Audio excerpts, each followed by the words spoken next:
Fox Sports. We are Fox. We are Arizona. Trevor Bauer made his major league debut last week in Atlanta. He wasn't around at the end, but the Diamondbacks did come back and win the ballgame. Tonight, Bauer makes his Chase Field debut in front of the Diamondback faithful. The Diamondbacks offense has struggled recently and needs to get back on track. Bauer and the Diamondbacks take on the Padres next on Fox Sports Arizona.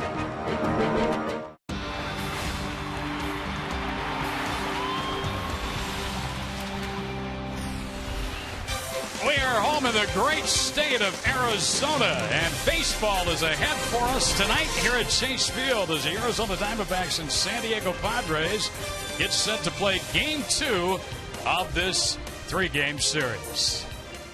Hello again, everybody, and welcome to Diamondbacks Baseball. Along with Mark Grace, I'm Greg Schulte. Trevor Bauer debuted for the Diamondbacks in Atlanta 5 days ago. It was a Thursday night, Gracie. 4 innings, scuffled a little bit, but, that first one's out of the way.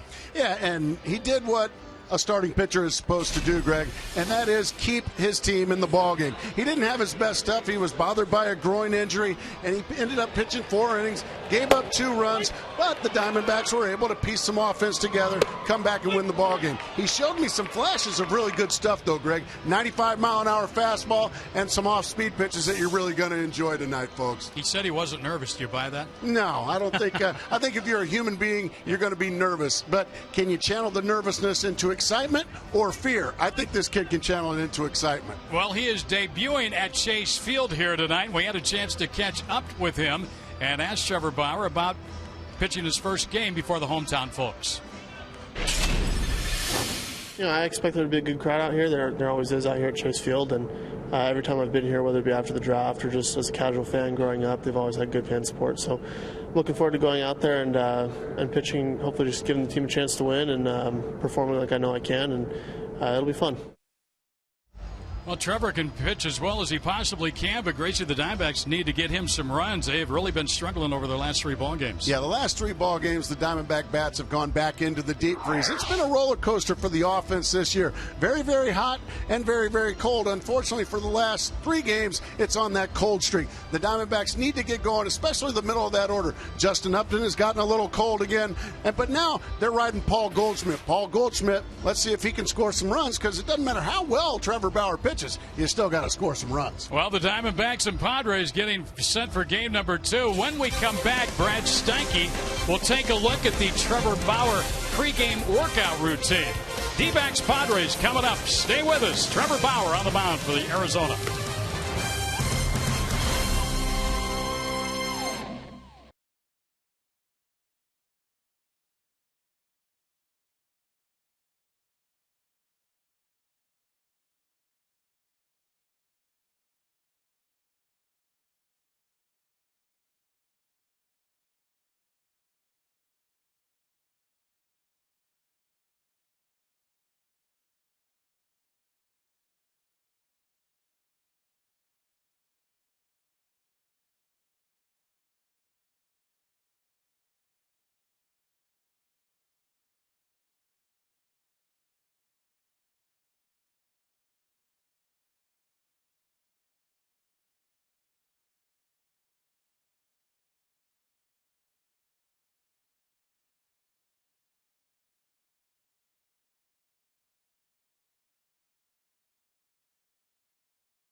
Remember, Gila River Casinos, proud partner of the Arizona Diamondbacks.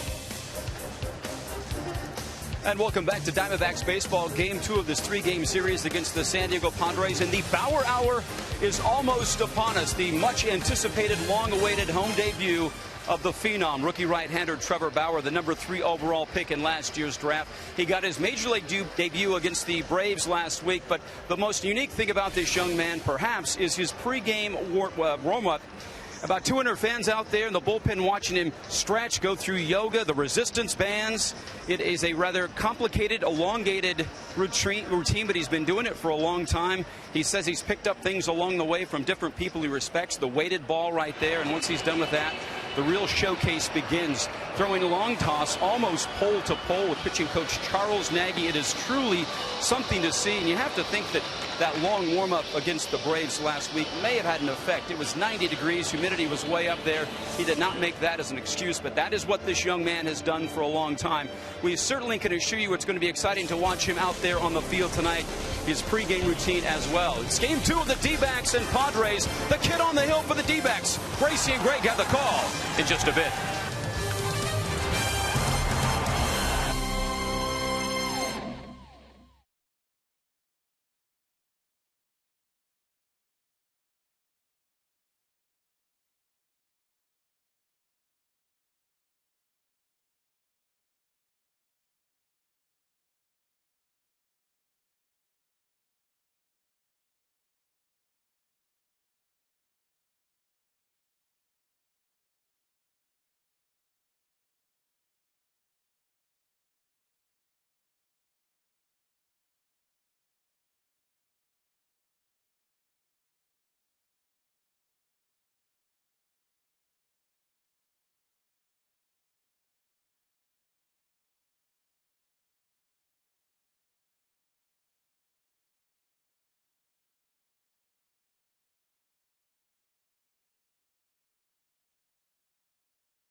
Taking the field here at Chase for game number 2 of this 3-game set tonight with the Padres.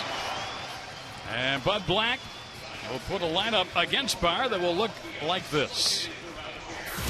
Will Venable, Alexi Amarista, Chase Headley, Carlos Quinn in the cleanup spot. The rookie catcher, Yasmani Grandal, followed by Yonder Alonso, Cameron Maben, Everett Cabrera, and the flamethrower, Andrew Kashner. On the hill, putting the rubber, Trevor Bauer, his first game numbers there, Gracie, against Atlanta. He pieced it together, didn't have his bad stuff. Said he had a bit of a groin injury that kept him from executing his pitches properly. Well, he seems to be perfectly healthy. We watched his routine today. It was a lot of fun to watch, and it's the home debut. Yeah. 11-1 in the minor leagues for Mobile and Reno. And here we go. Central Night of Baseball. Will Venable steps in. And the first pitch drops in there for a strike, and we are underway. And Greg, first thing I noticed, an adjustment. He's pitching from the middle of the rubber. In Atlanta, he was on the far first base side of the rubber, so a bit of an adjustment there for Bauer. Just the first thing that I noticed. Right from the middle of the rubber. He was on the far first base side. I mean, barely a toe, even on the rubber in Atlanta. See how far over to the first base side he is on the rubber? Like he was right on the very end. Yeah, now he's pretty much right in the middle of this one here at Chase Field. Interesting. He's got Venables set up 1-2, and he strikes him out with a dandy. He struck out the first man he faced, the first batter he ever faced, Michael Bourne in Atlanta, and he strikes out Venable to start the night tonight with a pretty nasty hook. That was a really nasty hook. Starts about bell time, and it's gone. That is a big-time pitch right there from Trevor Bauer. Boy, I don't think you can do it any better than that. Here to start your day. And he only needed 4 pitches, so one away. And here is Alexi Amarista. Bauer said he was not nervous before that opener against Atlanta. He's sure not nervous, at least at the outset here. He's thrown 5 pitches and 4 have been strikes. And that's what any pitcher will find out. If you can throw that first pitch strike, it makes things a lot easier for you because you make the hitter have to swing the bat. That's driven foul down the left field line. This little guy at the plate did not have a home run before this road trip. All of a sudden he's got 4, including one last night. Well, those long balls aren't so little. No. Those were where those 6'5" guys hit them. And a nice block there by Montero. I mean, you might get some swings on that. Montero makes sure he got his body in front of it just in case the batter swung and he had to throw him out at first. You rarely see a catcher have to stand up to block a pitch that's in the dirt, but that one bounced out in front of the plate, and honestly, Miguel Montero had to stand up to block it. Venables struck out to start the night. And just missed a little bit high to the 5'7" Alexi Amarista, and 5'7" might be on the high side. That's after he's been stretched. Yeah. I'm guessing more like 5'5". Gas! Oh, 94 miles an hour right at the letters. Trevor Bauer coming out and impressing early. Back-to-back Ks. This is just, here it is. Let's play baseball. High heat. So 2 quick outs now for Chase Headley. A lot of fans showed up early. They were gathered down in left field to watch Bauer's workout routine and greet him.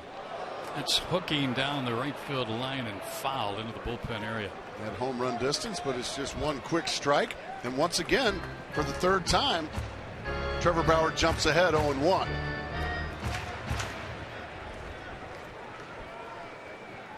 Oh, he's wearing that lucky number 17. Dropped it in there beautifully. Yeah, that's a little change up there. Yeah. That was a nice pitch. Early today. Yeah, you know, the great Diamondback number 17s, Grace, Brandon Webb. Yeah. Well, I can't really put myself in Brandon Webb.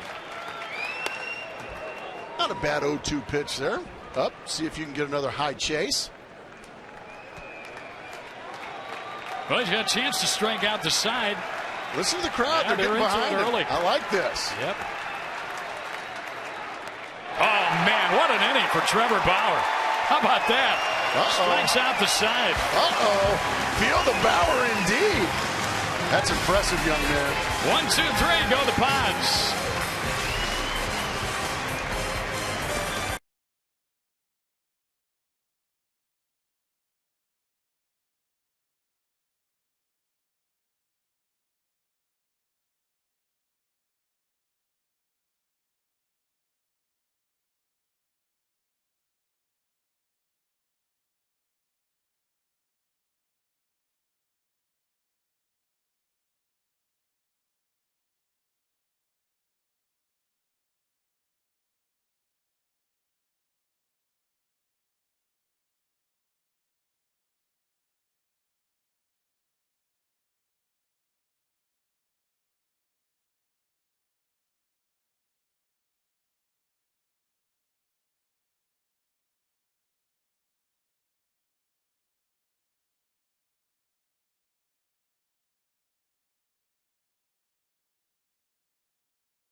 3 swinging strikes in that first inning.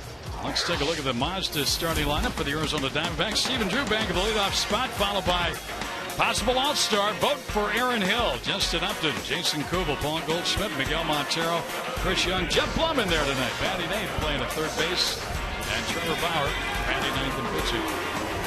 And the flamethrower, Andrew Kastner. Well, a big, hard-throwing right-hander. His average fastball is harder than anybody in the game, folks. Averages just over 98 miles per hour with his big fastball. This should be fun. Bauer and Kastner. And Stephen Drew first to test Kastner. And he'll miss down low. He starts off kind of slow at 97.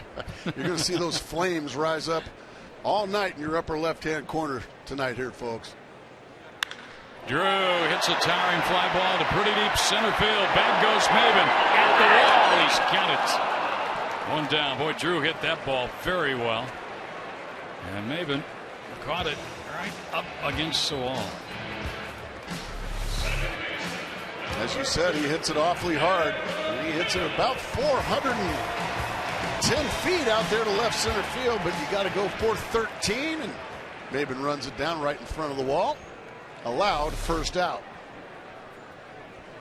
Well, if you voted for Aaron Hill yet, get him on that all-star team.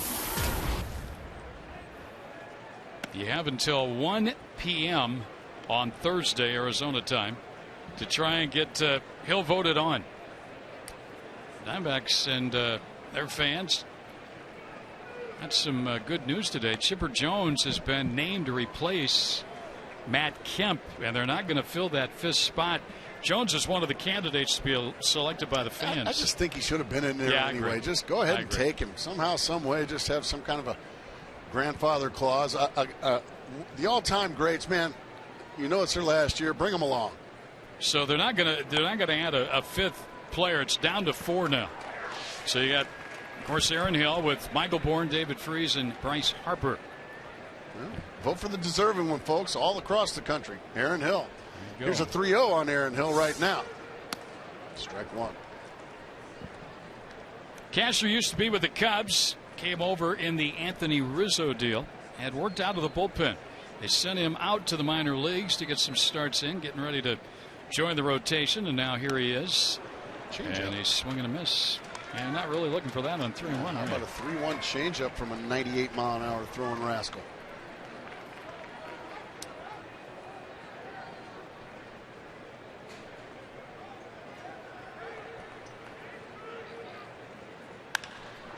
It's into right to Venable. 2 outs.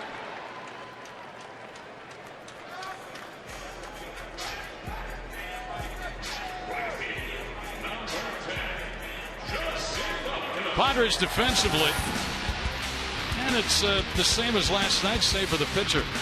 Maven, Venable, Henley, Cabrera, Mamarista, Alonso, and Randall catching Kastner. There's Justin Upton. Strike one. Gary Cederstrom is the home plate umpire tonight. I'm sure he was charged up thinking about this one. Sure. The flamethrower and the kid. 98 miles an hour. There's Trevor Bauer, a very interested bystander. I would have to think umpires, when they know where they're going, what city, they look at the pitching matchups and they know when they're behind the plate and what kind of a pitching matchup they're going to have. Upton into center for Maven. Right center now. So both teams down in order. Bauer struck out the side. 3 fly ball outs off Kastner. No score after 1.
Bauer every bit as good as advertised.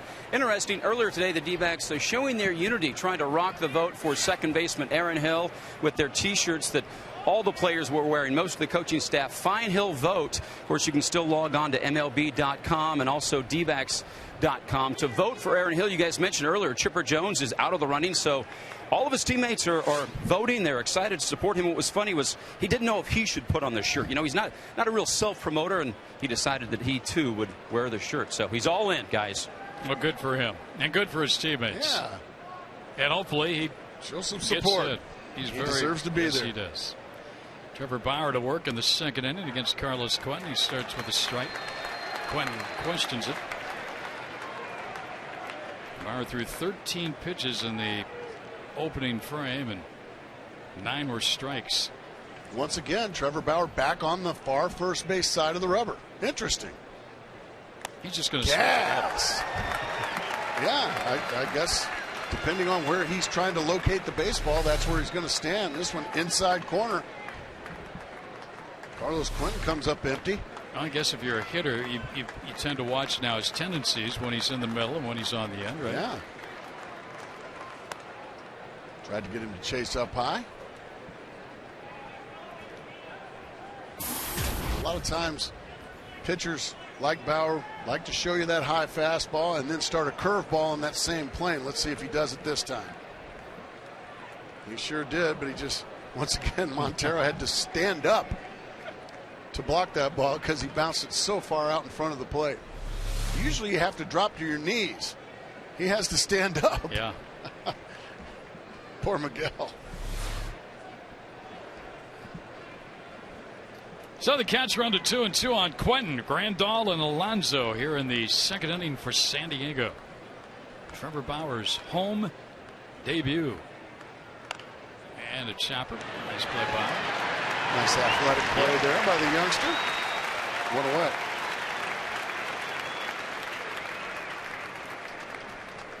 Anytime you can get Carlos Quentin to take a defensive swing like that. Head of the game. Oh, and then some.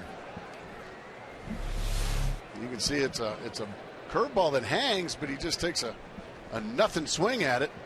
And that's just an easy comebacker. 4 up, 4 down.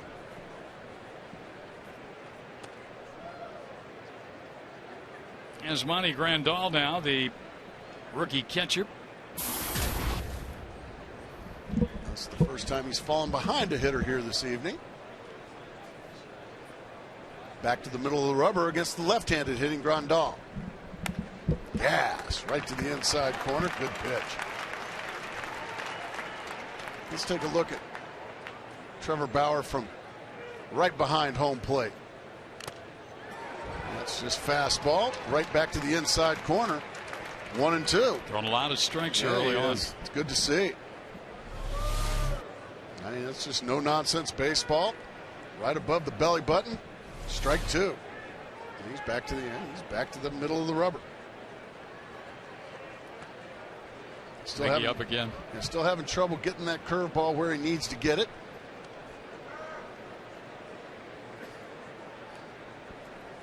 And he does that a lot. You'll see Trevor bounce a lot of curveballs.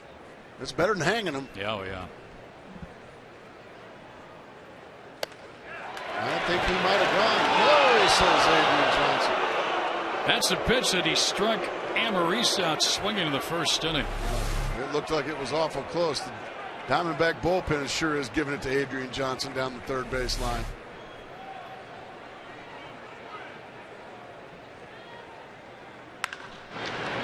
And by Hill into right center field. A base hit for Grandal. Wide turnaround first. Upton gets it back in. Well, he gets an extra life with the check swing non-call, and he just rips a fastball by a diving Aaron Hill. And the first base runner of the ball game belongs to the Padres here with 1 out in the second. So Bauer for the first time tonight will work out of the stretch against the left-handed hitting first baseman Yonder Alonso.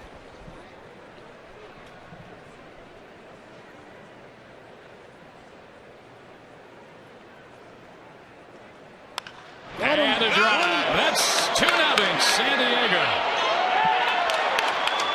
Jump Cubs on the first one.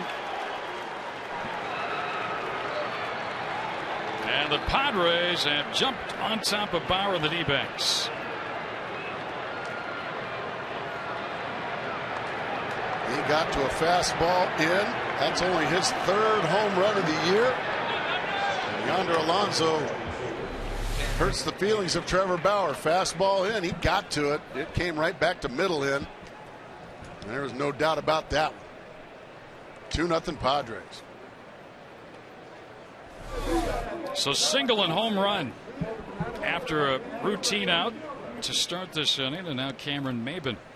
Now let's see if Trevor Bauer can piece it back together. He's going to have to. Change up there to start Maben. 0-1. First major league home run allowed by Bauer. And some smiles. And that Padre dugout. They've been playing some good baseball of late. They've won 3 straight. It's been a good road trip for them.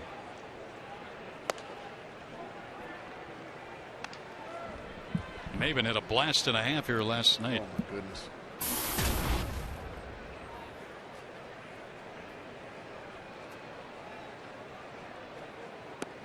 Oh, what a curveball there. 1-2. This was last night. The blast and a half you're talking about, Greg.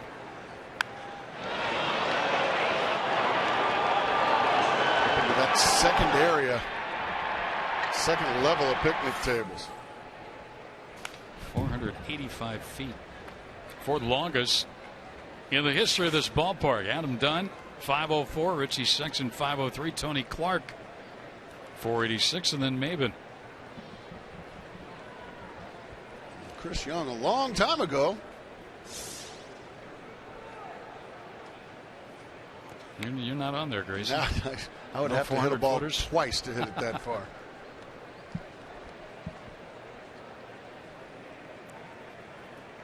So these Padres have come in and spoiled the Bauer party out of the gate. They lead 2-0 here with 1 out in the second.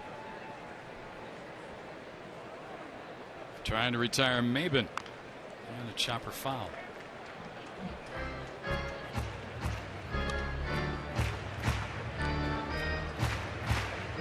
Bauer got the first out of Quentin.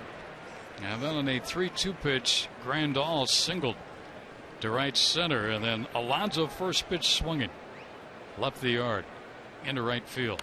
There's a give off me swing by Maben. Maben putting a tough at bat on Bauer, making him work, fouling off a lot of tough pitches.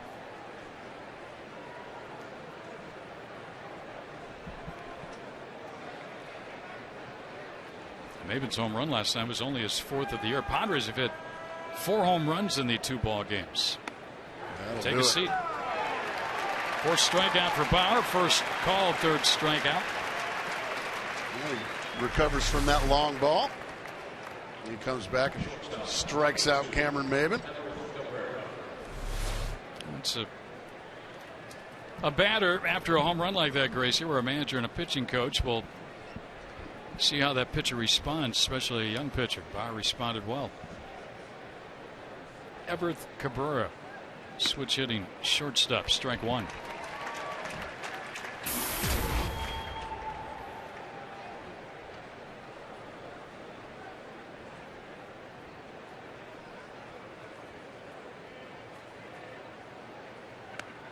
Good pitch there, change up, or he likes to call it that reverse slider. Reverse slider.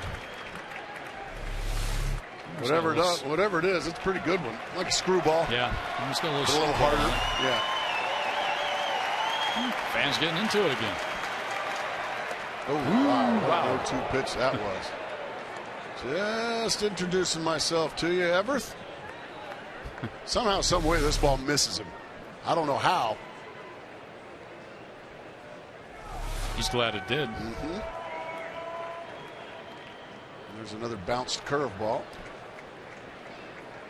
I think he's getting his workout behind the plate. He's earning his new contract back there tonight.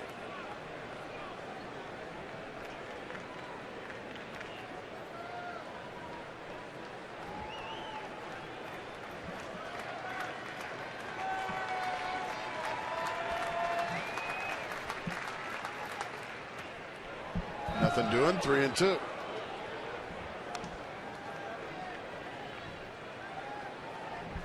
Second full count on a hitter.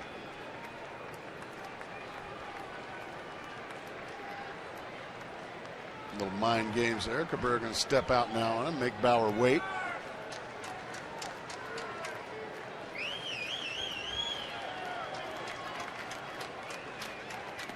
All four.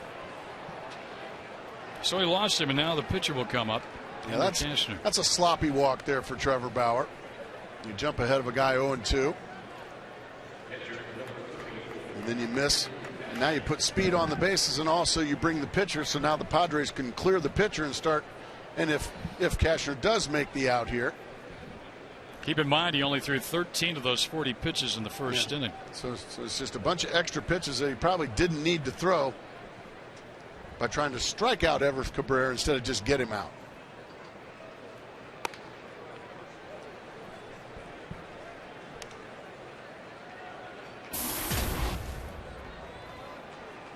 Asher in those 4 at-bats has 1 strikeout.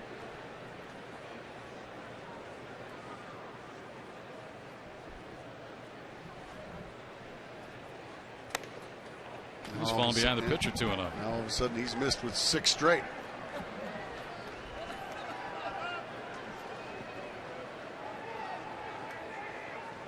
Well, Venable, Padres leadoff hitter, waiting on deck. Bauer hopes to face him in the 3rd, not the 2nd.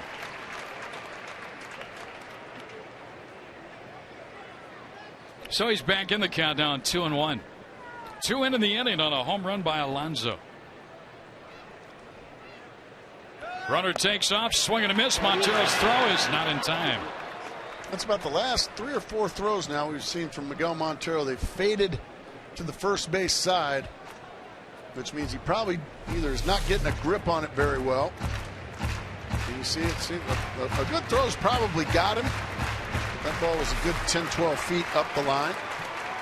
But the good news is it was a called second strike, so it's 2-2, 1 strike away from getting out of this inning. Perfect in the stolen base category this year. Put himself in scoring position, and Cashner could help his own cause here.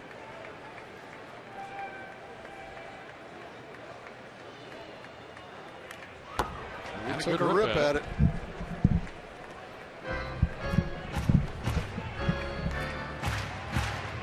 Count stays 2-2. Ball is up. Yeah, it was definitely up. And he took a good rip at it. Good for him.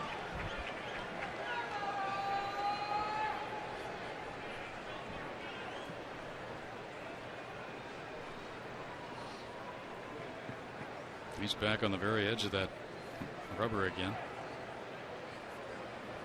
Working 2-2 on the pitcher, Andrew Cashner. Nice one full. This is the 3rd 3-2 count of the inning for Bauer. He had one on Grandal, he singled. He had one on Cabrera, he walked, and now 3-2 on the pitcher. You don't want to mess around here. You just throw it down the middle. If he hits it, he hits it. He's the opposing pitcher. Ooh, wow. Nice rip. Taking some rips at him. These Padres are really making Bauer work. According to Trevor, he's hoping to be on a 250 pitch count tonight. So he should be in fine shape as we speak. 20 more pitches this inning than his first inning of work when he struck out the side in order. And he walks the pitcher, and Cabrera steals 3rd base in the process too.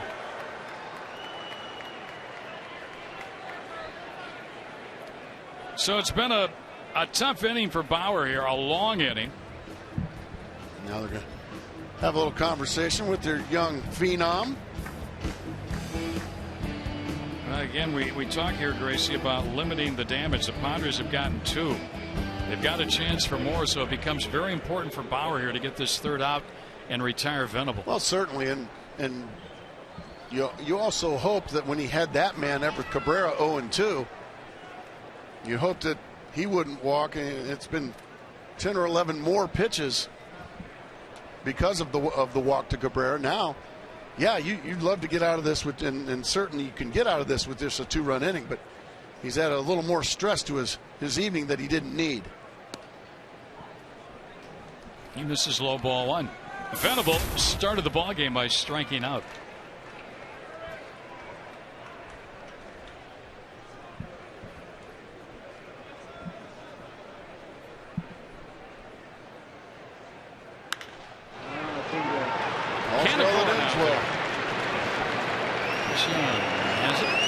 So 2 on the home run by Alonso and 2 left. Couple of walks in the inning. And a high pitch inning for Trevor Bauer. The D-backs trail 2-0.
For the second for this 2-0 lead for the Padres. Let's take a look at our keys to the game, brought to you by Kia Motors. Early fireworks. Well, it only makes sense since 4th of July is just around the corner. Let's have some early fireworks. Diamondbacks got to get their bats going. And also, we're hoping to see some fireworks out of the young phenom Trevor Bauer. He's shown some flashes of brilliance, but he's made one poor pitch and it got hit for a 2-run homer. So the Diamondbacks, they need a little early fireworks here against Andrew Cashner. Get back in this ball game. Yeah, they've struggled, especially in their last 3 ball games now. They've fallen a game below 500 heading into play tonight. Cashner completes his warm-up tosses. Aaron Hill's uniform is always dirty. Always dirty somehow, some way. He just shows up for work every day, doesn't he? That was on a dive attempt of that base hit by Grandal in the second inning. It'll be Kubel, Goldschmidt, and Montero here against Cashner, who had 3 fly ball outs in the first. Again, a fastball that averages 98 miles per hour.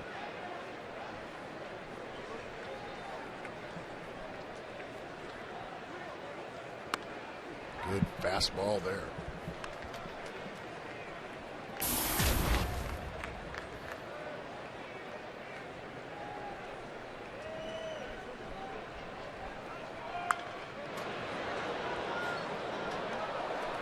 Every time a Diamondback player hits a home run this season, Fulton Homes will donate $150 to the Central Arizona Mountain Rescue Association.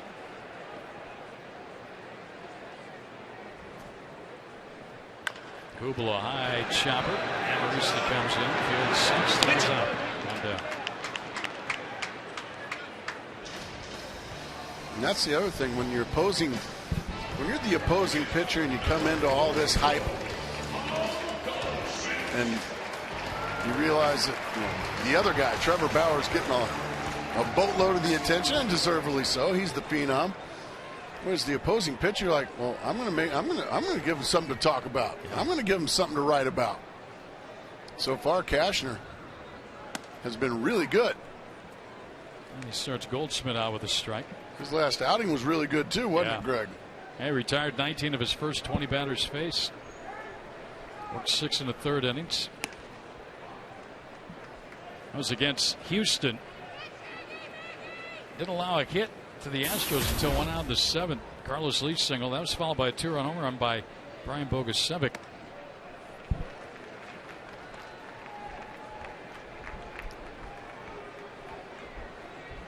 A 2-1 count here. Diamondbacks looking for their first base runner of the night.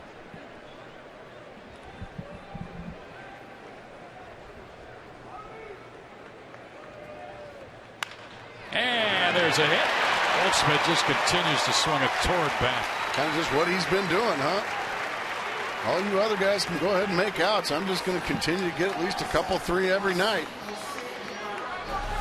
That's a 2-1 changeup. Just stays in the middle of the zone. He just nails it right through the left side. The Diamondbacks have their first base runner of the evening. So Goldschmidt continues his hot hitting. He's on here ahead of Miguel Montero.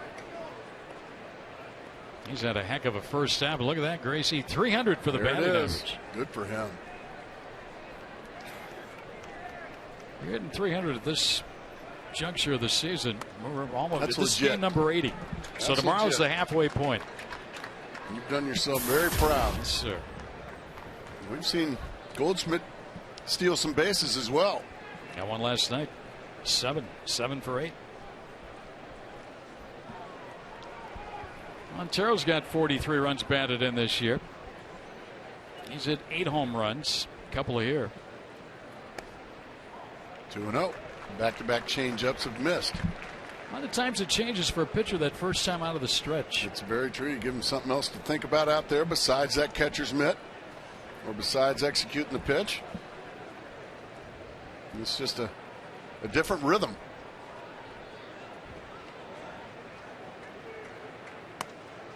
Well, that's a pretty generous outside corner there from Gary Cedars from the home plate umpire. 2-1. Miggy told me before the ball game he was at 211 when he reported spring training. He's about 196 now. Skinny Miggy. Yeah, he's been working out hard in the weight room and trying to eat better. Foul back. Big rip and a hanging change up there. That's the difference between scoring runs and not scoring runs, is when you get a mistake like that. Oh man, you hate to miss those. There you go. Frustrated with himself that Casher didn't pay dearly there.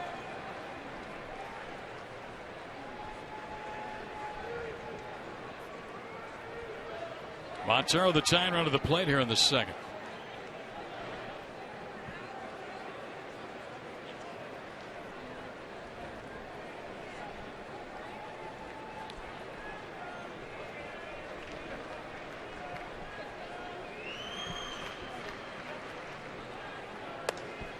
Missed with a fastball, 3-2. Darn, he only hit 99 there. Yeah. Here are the flamethrowers, and then baseball. Cashner, Rodriguez, and Chapman. Yeah, Rodriguez and Chapman are both one-inning guys. They're relievers, closers. This guy's doing it. Yeah, Cashner's doing it for 7-8 innings. What a big rip at another changeup. How about that? Yeah, 87 for a changeup. Which is 12 miles per hour less than his fastball that he just threw the previous pitch. My playing days, that was a pretty good fastball. Yeah. 87.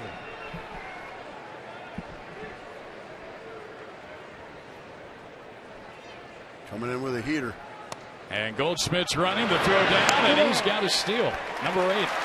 Strikeout, but a stolen base. And he just reared back and threw it right by Miguel Montero. Goldschmidt again with a stolen base. He's in scoring position. Just a fastball down the middle. Miguel got a little bit too big with the swing again. He got a good jump. Peeks in. He really takes off there about halfway down, doesn't he? He's got a nice little extra gear that I know I don't have or didn't have. So runner in scoring position now for Chris Young.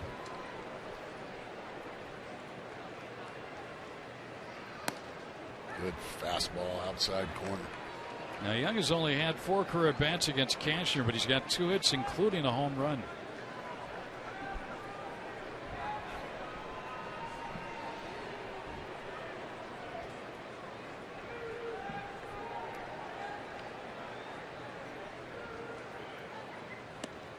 Wow. Not going to hit a home run on that pitch there. That was a dandy slider. First one we've seen of the night, isn't it?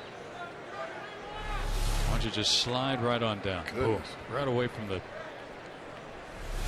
hitter's swing. And now the count's 0-2.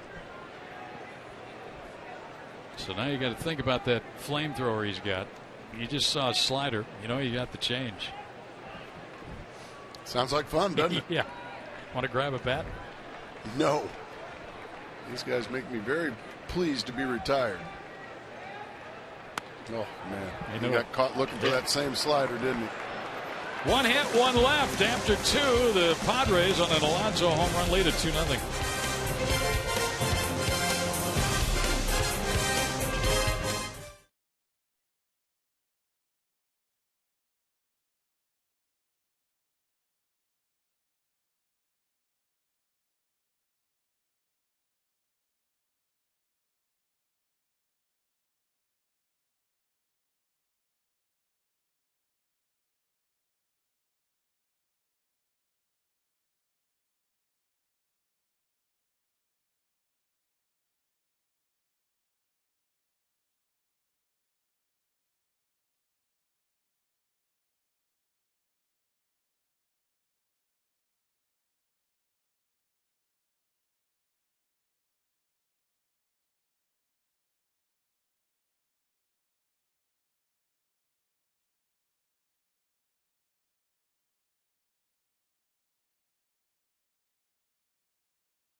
Road trip to the Miller Taste team at 620 for your chance to win one of 3 interdivision rival flyaway trips this summer.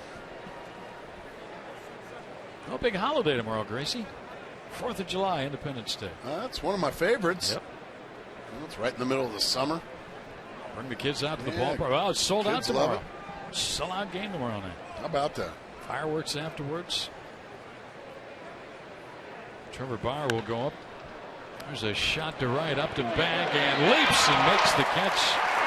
On the ball hit by Amarista. Nice catch. The 3rd inning. Really nice catch there from Upton. Taking what probably would have been at least 2 bases and more like 3 bases with Amarista's speed. Gets a changeup and he rips it. Justin makes a lunging grab. Nice play. 1 pitch, 1 out, and now it's up to Trevor Bauer to keep his team in it. And unfortunately, again, they find themselves playing catch-up. It's a strike into Hendley.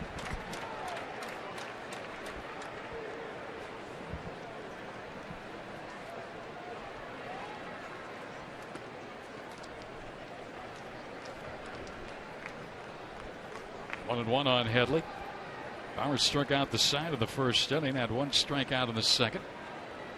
There's a foul ball. Well, we saw that catch made by Justin Upton. 3:30 this afternoon.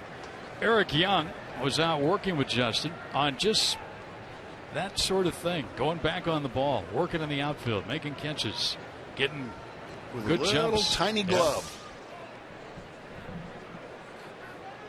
Yeah. Gerardo Parra kind of instituted that little glove last year. Willie Bloomquist was working with it before the ball game. I said, "Is it working for you?" And he looked at me and says, "No, it's not." But a nice catch, as Gracie said, by Upton to start this third inning. All those coaches, so many years in the big leagues. EY, Don Baylor, Charles Nagy, Matty Williams. That one drops down low, 2-2. Get out here early, and seems like they're working on a different part of the game each and every night. There's a play with his second. Good fastball in on the hands of Headley. Ate him up. 2 quick outs here. And Trevor could use a quick inning here, Grace. He threw 36 pitches in the second. Yeah, he threw a bunch, unfortunately. A couple of walks with 2 outs extended his inning probably about 12 or 13 pitches more than he needed to. But at the end of the day, he didn't give up any more runs after that, and he's got 2 up, 2 down here quickly. He got Quentin on a tapper back to the mound first time up. And he's doing a lot of blocking here early in this ballgame. Once again, earning his keep is Miguel Montero. Carlos Quentin began his major league career with the Arizona Diamondbacks. First round pick. Out of Stanford. Doing another little change up. Quentin way out in front. And Connor Jackson selected in the first round years ago. Bay Area guys. Jackson went to Cal.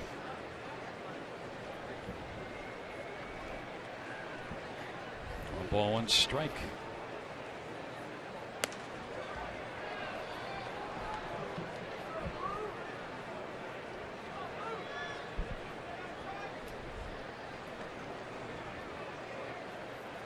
(2003) 29th overall pick was Carlos Quentin. 3-1. Missed upstairs.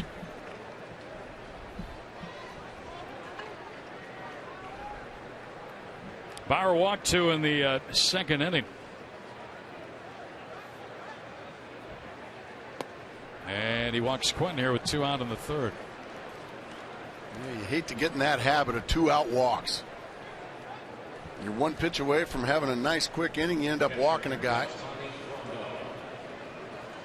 And you got a youngster in the batter's box now. He seems to homer a lot in Grandal. He's got 3 home runs and 2 singles among his 5 hits in the big leagues thus far. Had a base hit his first at bat. Good fastball there to jump ahead.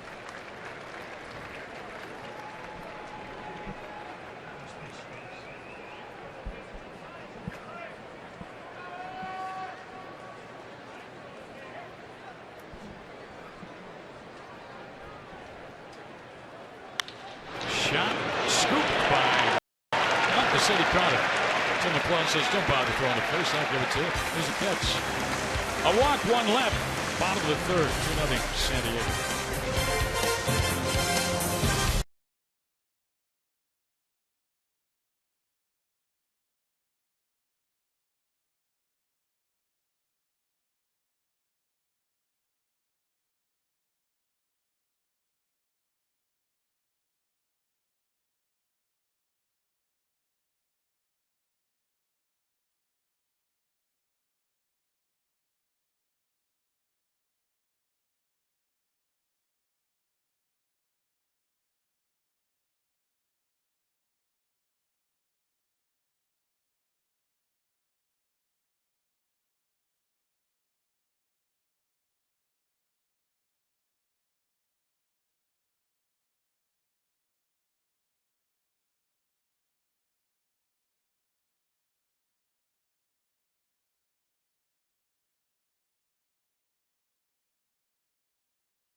largest 4G network, AT&T, rethink possible.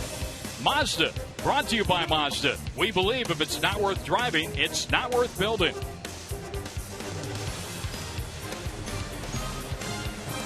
Well, Andrew Kashner was out loosening up, and now all of a sudden the trainer is out there for the Padres.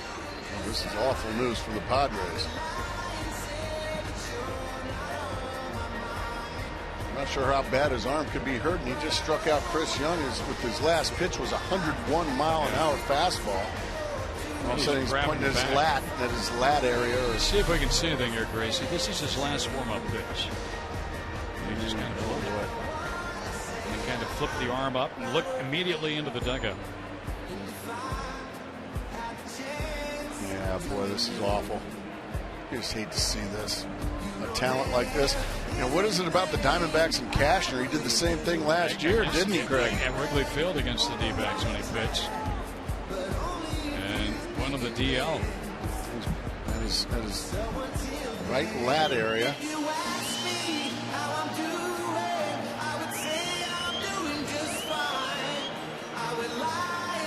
Bud Black listening. And now he is... He's a former starting pitcher too, Bud Black. He would know. He's gone. He's not going to what a shame. continue. And we'll some really big dude is coming in. We're going to take a break, tell you who it is coming in. But that's unfortunate. That's a shame. Andrew Kashner has to leave due to injury here in the third.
And later in today's game, brought to you by Miller Lite.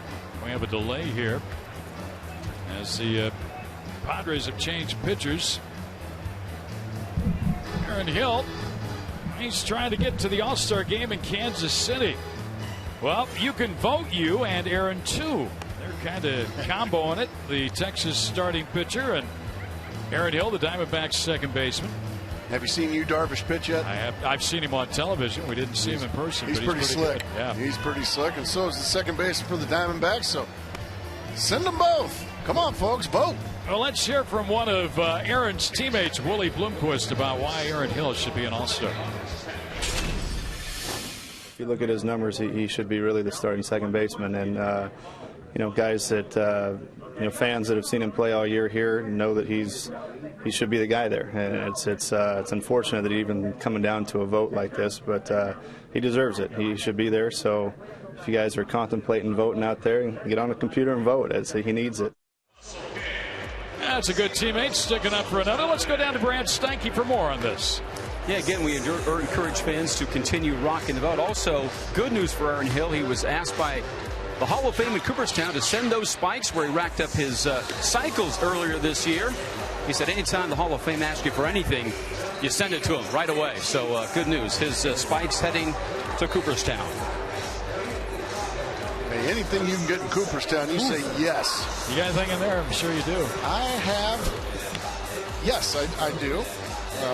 The first hit in a night game at Wrigley Field belongs to me. So it's kind of fun. Absolutely. 8/9/88. August 9th of 88. Well, you talked about some big dude coming into the ball game for the San Diego Padres. It's Ross Ohlendorf. I'm going to tell you a little bit about Ross Ohlendorf. I want to hear about it, other than he's big. He's 6'4", 240, former Diamondback pick, 4th round back in 2004. And the Diamondbacks traded him to the New York Yankees with Alberto Gonzalez, Steven Jackson, and Luis Vizcaíno on January 9th of 2007 for some guy by the name of Randy Johnson. But Ohlendorf's numbers this year, he has made a few starts, 2 starts with the Padres. They signed him to a major league contract on June 4th, 33 career relief appearances in the major leagues. He's pitched with the Yankees, Pirates, and now the San Diego Padres. He was an 11-game winner for San Diego, Gracie, back in 09. He was 11-10 with a 3.92 ERA and 29 starts. 21 starts in 2010, 1-11. Well, you hate to see Ross Ohlendorf in this game for the reason he's in for all the wrong reasons. Andrew Kashner, who has been so good his last couple of starts, and he was really good here this evening. Did I mention, too, that he's out of Princeton University? No, you didn't. I mentioned That means there's a couple of really smart kids on the mound tonight, and Trevor Bauer, now Ross Ohlendorf, he gets as long as he needs to get ready because of the injury to Andrew Kashner. We mentioned that the Diamondbacks in 3rd place in the division. The Giants with a 1.5 lead over the Dodgers. D-backs 5.5, but the Giants are losing tonight. They had a lengthy rain delay in D.C., but that game is in the 7th inning. It looks like it's resumed now. Washington at bat, and it's 8-2 Washington. Tim Lincecum started that game, Mark Grace. 3 in the 3rd innings, 8 runs, 7 earned. Well, Lincecum just continues to get pounded. Had a really good start against the Los Angeles Dodgers his last start. That was the first good one in about 8 or 9. And then right back to the doldrums, unfortunately, for Lincecum tonight. And here we go. Bottom of the 3rd. Welcome back, Mr. Jeff Blum. Jeff Blum back off the disabled list. He'd been sidelined since April 18th. He had a strained left oblique. And Ohlendorf misses low ball 1. Well, let's mention it. Jeff Blum needs 1 home run for 100. Might as well get it here and get it out of the way, right? Get it on out of the way, Jeff. There's a strike from Ohlendorf. 90's pretty good, but when you were used to seeing 99 to 100, I would imagine this is going to look like batting practice for a little while, even though obviously it's not. Yeah, he's doing that slider, what, 88, 89? Amazing. Blum down the line. Is it going to go? Foul ball. Blum didn't think so. Blum didn't think so. First base umpire did, though. That's Lance Barksdale. Eric Young, not much to say. Blum, kind of some body language. But they're not going to bother getting together, which usually means that he got the call right. He almost got number 100. Yeah. Good call. Good call. About a foot foul. Foul ball. All the Padres were helping Lance Barksdale out back there, pointing at foul. We almost saw a nice little milestone there for Jeff Blum. Anytime I did that, I might as well just go back to the dugout because I was striking out next pitch. He's run 2-2. Byron bat next, and then Drew in this inning. Yeah, my attitude was, boy, you thought I hit that one good. What do you see how far I hit this next one? And it was just strike 3 darn near every time. Probably got a curveball, right? Just, exactly. Okay, that's about enough for that, Jeff. You keep teasing us with these long foul balls. Blum's had a long career. He used to play with the Montreal Expos. Kind of miss going to Montreal. Great city. Terrible stadium, but a great city. Blum broke in back in 1999 with the Expos. There's a base hit. Slammed it to center field. They hit that awfully hard. Went down and got it, too. How about that? Jeff Blum. First at bat back, he just slams one. Bang! Right back up the box. That's pretty. Boom.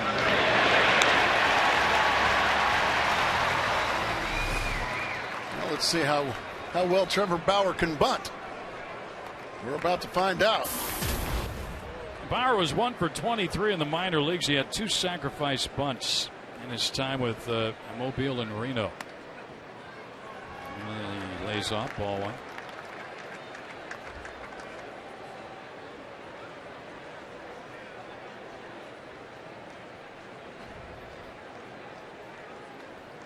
Third baseman Headley is already up on the grass, ready to charge in. That's why you want to bunt this ball to the first baseman if you can. He's got to hold that runner on. So if you can just make a decent bunt towards the first baseman, you'll have a successful sacrifice. Well, swinging away, are we? Well, that one looked like it got Grandal right in the kisser. Golly.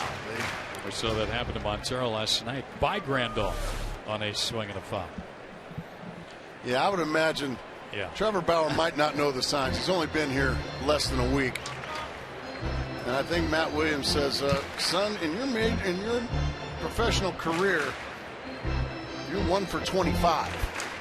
That's in the minor leagues. You're not swinging away. Go ahead and bunt it. That was a very short conversation. He went up to him, put his hand on his hip, and probably just said, bunt. Ball and a strike.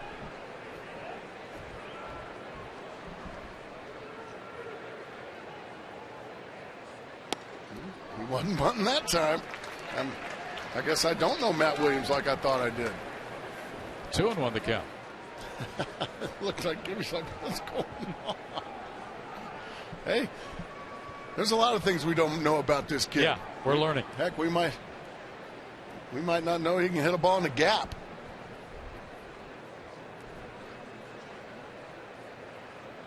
Now he bunts. It is a fair ball. The play at second is in time. A nice play by Cabrera, who took a bad throw and somehow kept the toe on the bag to get Blum. Bauer gets it down, but it's just right on top of the plate. A nice play by Grandal. Just ahead of the sliding Jeff Blum. That was a nice play. He came right out of the chute and made a nice play. Stephen Drew now going to hit with Bauer on first. I would imagine Blum's telling Kurt Gibson, yeah, I saw the bunt sign every time. Drew flat out to deep left center first time up. Fastball away, strike 1. So Ross Ohlendorf in relief, and if and when we get a report on Andrew Kashner, we'll let you know what happened. It looked like it was on his last warm-up pitch before the Diamondbacks batted in the bottom of the third. He had to leave the ball game.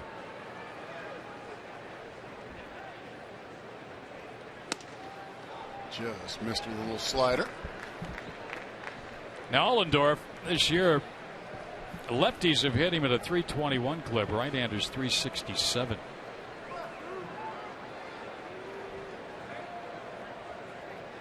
His last outing was June 25th at Houston. Drew a wave and a miss. And he has fallen behind the count 1-2. They're going to have to score some runs, Greg Schulte. Yeah. Those runs have been tough to come by the last couple 3 games.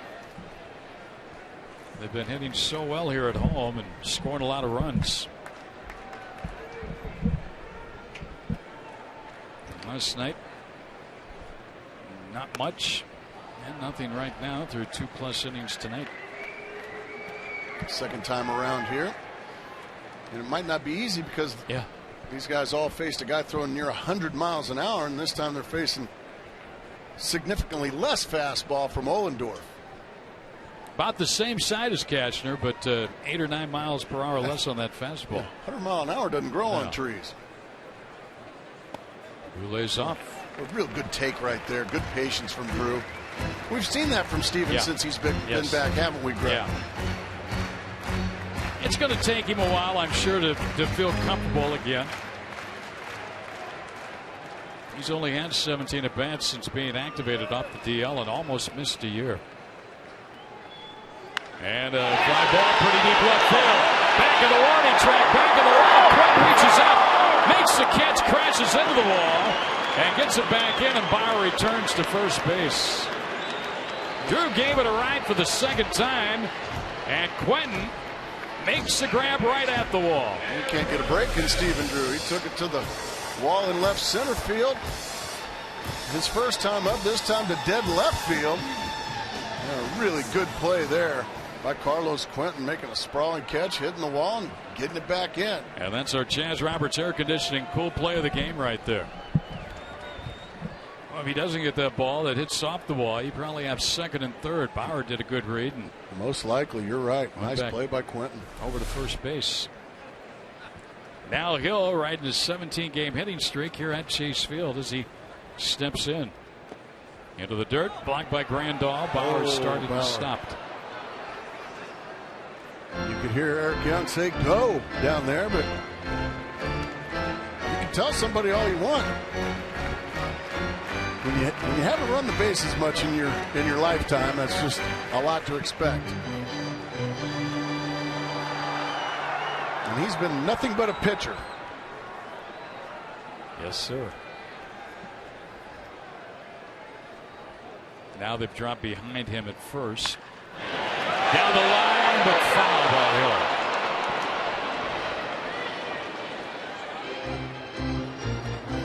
Again out in front just a tad there. You got a hanging breaking ball there from Ohlendorf. He does what you're supposed to do with it, and that is hit it really hard. He was just a little quick and pulled it foul. 25 times. Oh, wait. Keep voting. Please do. He should be there. That will get Bauer down to second.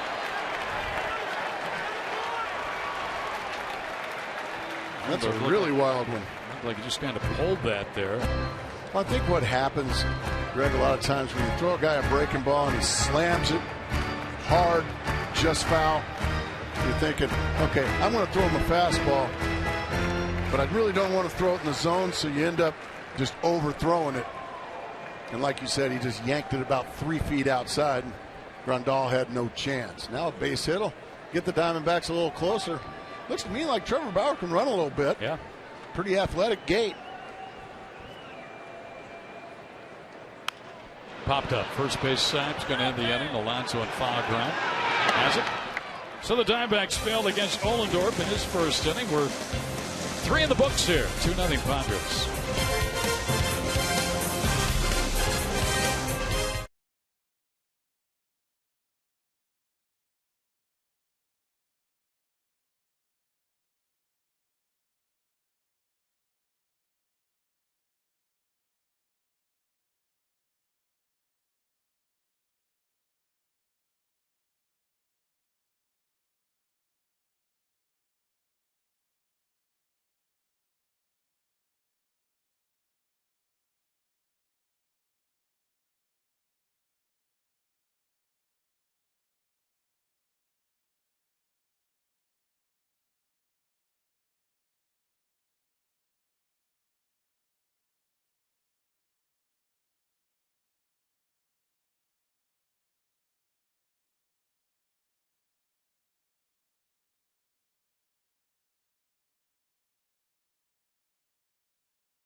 brought to you in part by Chevrolet. Who's your everyday hero? Nominate an everyday hero at valleychevy.com or facebook.com/valleychevy. Jack in the Box. Right now at Jack in the Box, you can try the new Chipotle Chicken Club Combo for just $4.99 plus tax. And next Tuesday, do not miss the biggest event of the summer as baseball's greatest stars battle for home field advantage in the Fall Classic. The road to the World Series begins with the 2012 MLB All-Star Game next Tuesday at 4:30 p.m. Pacific on Fox. 4:30 p.m. Pacific. You're going early one. That's really early. There's and the Wade All-Star. Miley, yeah, he clean shaven. I said, man, you're going to look pretty going to Kansas City. Hey, got to look like an All-Star. Well deserving. And he'll have a chance to go to KC with 10 victories under his belt. Look at the ball Thursday in that opener against the Dodgers. Trevor Bauer to work here. Top of the fourth inning with Alonso, who homered his first time up, a 2-run shot. And then Maven and Cabrera. And a shot here to the left. Back on it goes Kubel and has it. Nice play at the warning track. Alonso seeing two pitches. One he hit over the wall in right, and this one he hit to the warning track in left. A long way to right this time. Allowed out to left, Jason Kubel. Made that one look pretty routine. Just kind of galloped back there and corralled it. One pitch, one out. And as you said earlier, Greg, Bauer needs some quick outs. Yeah. He threw 13 first inning pitches, 36 in the second. And I had him for 14 in the third. So 64 now with his one pitch here in the fourth inning. Here's Maven. Good fastball.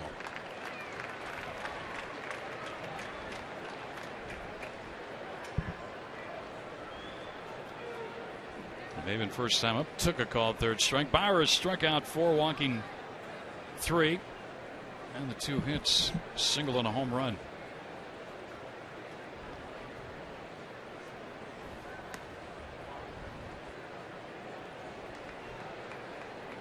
Ball and a strike on Cameron Maven. He had a big night last night. Double, home run, walk.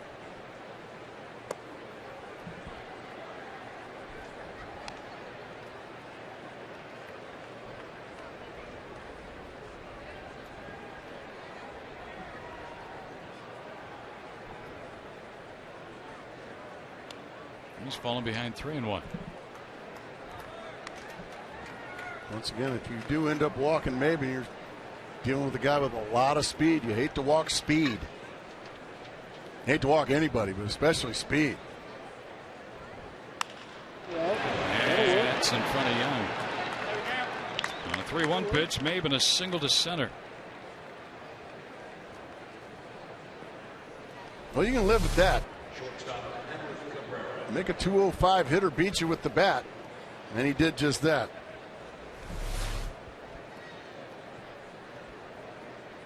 And now Cabrera, the switch hitter who walked his first time up. And Blum down at third. He's right on the he's on the dirt right now. Now he moves up right in front of the grass area there.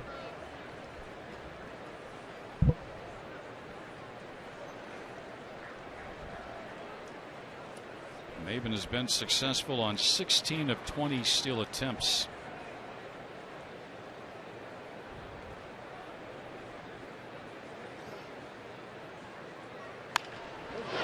Dugout, folks. Ball screams just by the Diamondback dugout. Let's take a look at our high-speed pitch brought to you by CenturyLink. Bauer and Castner, the two starters tonight. Bauer pretty good, 94. Castner 101. And that was his last pitch of the early evening for him. In the second inning, he had, or the top of the third or bottom of the third, he had to leave the ball game. Couldn't finish his warm-ups. You just hate to see that for anybody. Well, Solendorf was brought in, and again, when we get a report, I'll pass it along to you.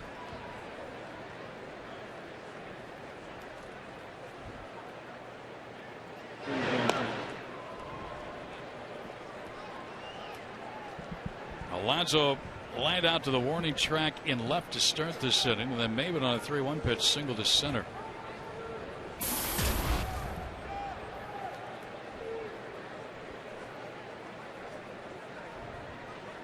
Another throw over, close but safe. Good move there by Bauer. He almost got Maben. Maben's got a very big lead. I mean, a huge lead. That might shorten him up right there.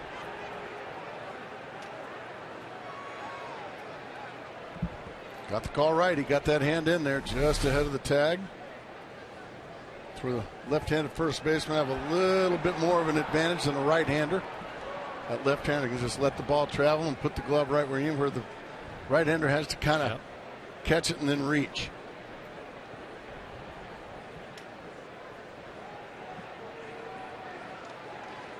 Who had the best pickoff move of a right-hander that you? Armando Reynoso had an awfully good one. A really good one. John Denny, you remember John Denny? Yeah. He had a great pickoff move. Did you know John Denny was out of Prescott, Arizona? I did not know that. 1 ball, 1 I strike. know he spent some time as a coach in the Diamondbacks minor leagues. He had a great pickoff move. Very quick feet. Bauer knows the importance of trying to keep Maben at first here. And he'll miss inside. Now he's falling behind the hitter 2-1, Everett Cabrera. Ollendorf, the pitcher, is on deck.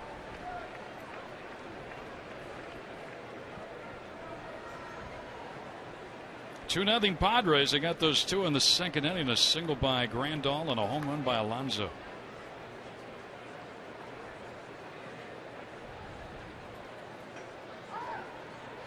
Time was called by the hitter.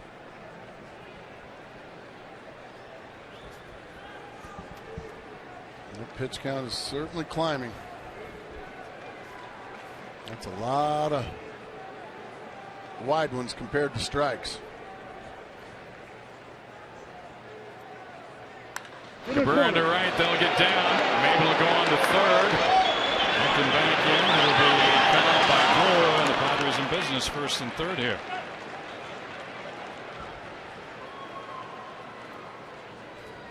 And only one man out.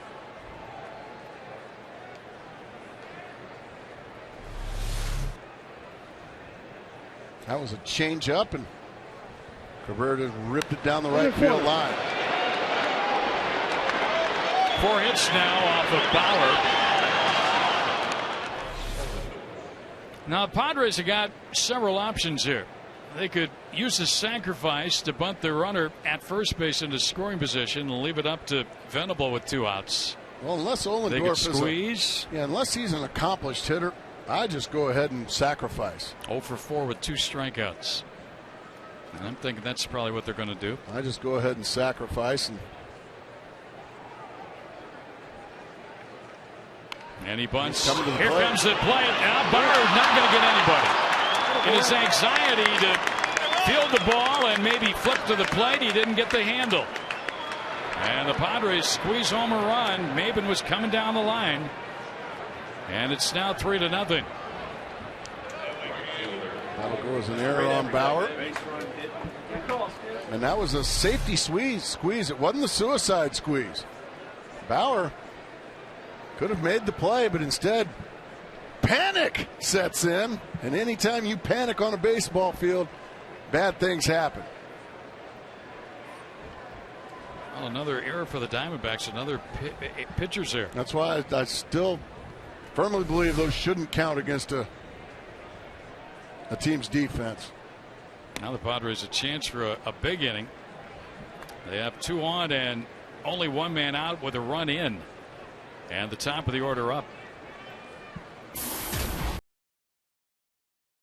UCLA guy. I'm sure he can harken back to the great Wizard of Westwood, John Wooden. One of his famous sayings, be quick, but don't hurry. Yeah. Trevor Bauer hurried, and now he's in trouble.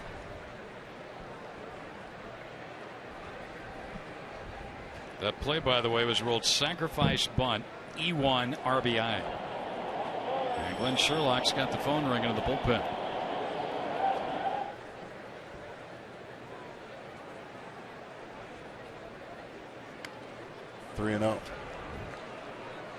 Bauer's first start on Thursday in Atlanta. He went 5 innings, 5 hits, 2 runs. And that's the man who relieved him in Atlanta, Patrick Corbin. He starts to loosen right now. Trevor better find a way to start throwing some strikes here and some quality ones. Yep, they're loaded.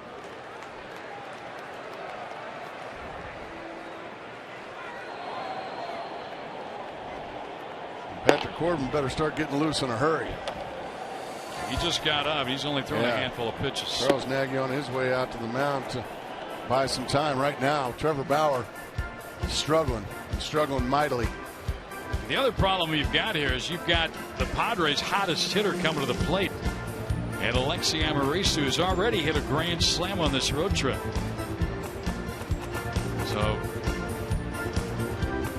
Bauer breezed through the first inning, striking out the side. Only needed 13 pitches.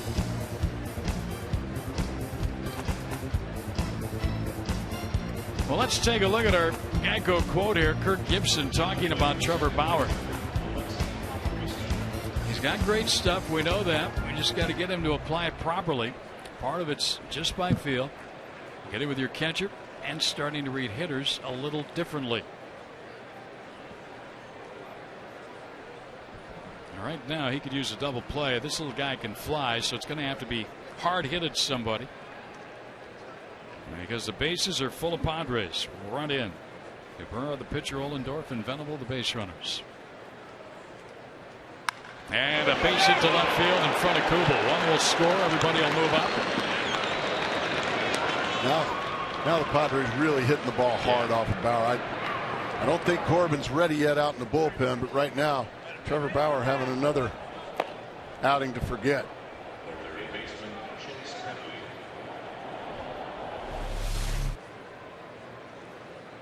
And just a nice, easy swing. Took it the other way. Amarista with a run batted in. Everybody moved up. Now Chase Headley, a guy that if you can get a ground ball, you can get him to hit into a double play. Not the greatest of speed. Right now, Bauer looking for anything to get out of this inning. And that's going to get down, and that's going to go deep. And it's going to clear the bases. Amarista may catch Venable.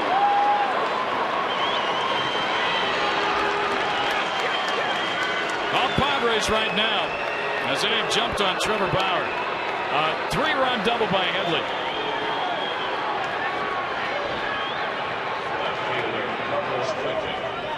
And we don't know yet if Corbin is ready. It's all happening so fast. Since the meeting from Charles Nagy, a first pitch base hit from Amarista, then a first pitch base clearing triple from Headley. Yeah, they're going to have to keep Bauer in this ball game because Corbin's still not ready. Montero's going to go out and stall. Yeah, the roof is officially caved in on young Trevor Bauer here this evening. 5-run fourth inning and a 7-0 Padre lead here.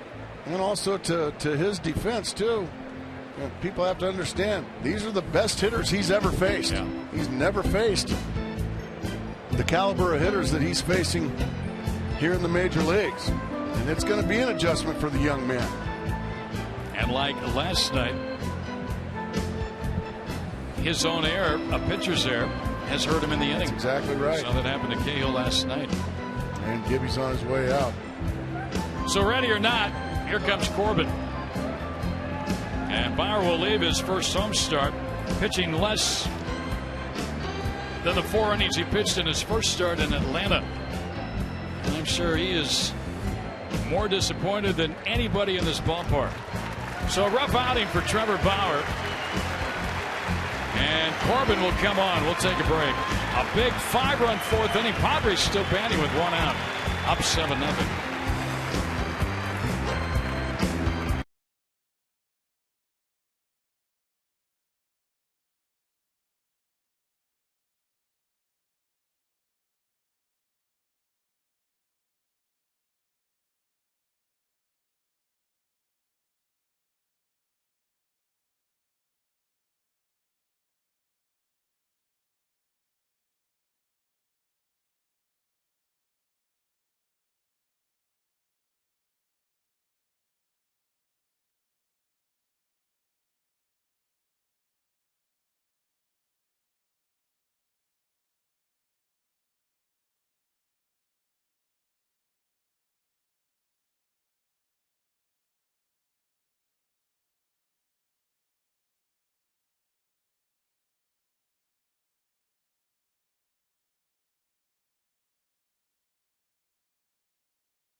of the series here at Chase Field, Diamondbacks and Padres. And 6-game winner Ian Kennedy for the D-backs, and Jason Marquis, who had a cup of coffee with the Diamondbacks last year, will pitch for San Diego. We'll have an hour-long pregame show for you. Independence Day, the 4th of July, sellout crowd. And Ian, in the beard, sitting next to the Diamondback All-Star Wade Miley, will get the baseball. And unless the Diamondbacks can rally here from this 7-0 deficit, Ian will have to try and clamp the door on the Padres tomorrow. There is Patrick Corbin, who just 5 days ago worked in the ballgame against Atlanta following Trevor Bauer to the mound, and he gave the Diamondbacks 3 shutout innings in relief. He faces right-handed hitting Carlos Quentin. And up high, ball 1. We got the word on Andrew Kastner, a strained right lat. So that's why he had to depart the ball game, the Padres starter. 5 in the inning. The big blow, the Headley 3-run double. There's a check swing foul by Quentin, a ball and a strike. Well, this game could not have started any better for Trevor Bauer, who struck out the side in the first inning. But then a single and a 2-run homer in the second. And here in the 4th inning, the Padres knocked the young right-hander out of the game with 5. And he's also responsible for Headley, the runner at second base. Well, the good news is, got a lot of ball game left, but unfortunately, these Padres have come in and really shown the Diamondbacks that they mean business. I like the fact he's right on the top step of that dugout, still watching, and not in the back, sitting on the bench and sulking. He's still watching his teammates. There's a strikeout of Quentin. Nice start here for Corbin. Our AT&T trivia question for you here tonight. All right. You ready? Let's have a good one tonight. All right. By the way, we have no clue what these questions are. Name the 4 players since 1980 to have home runs as each of their first 3 major league hits. Well, we have one here at the park tonight. Just for the Padres. He's at in the batter's box. That's right. Yasmani Grandal. Hey, we finally got a positive. That's the first one ever. We've been stinky at these things lately. 1 ball, no strikes.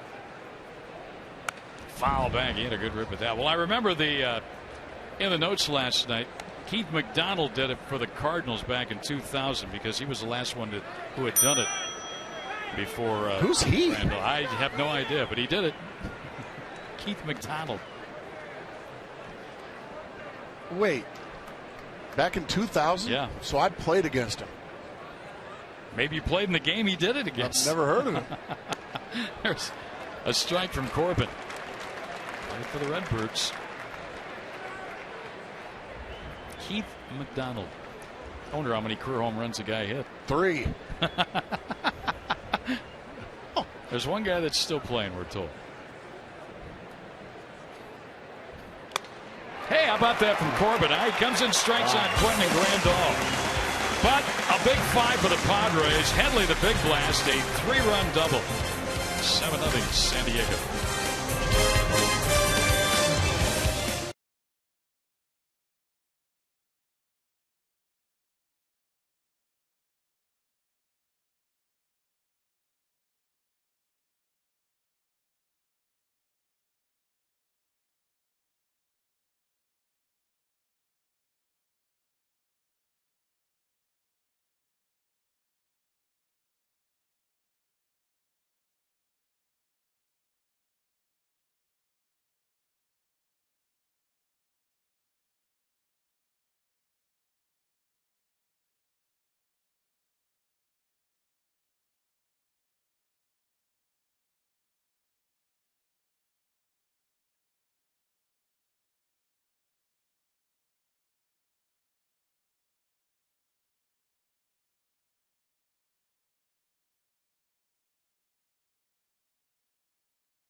On your screen.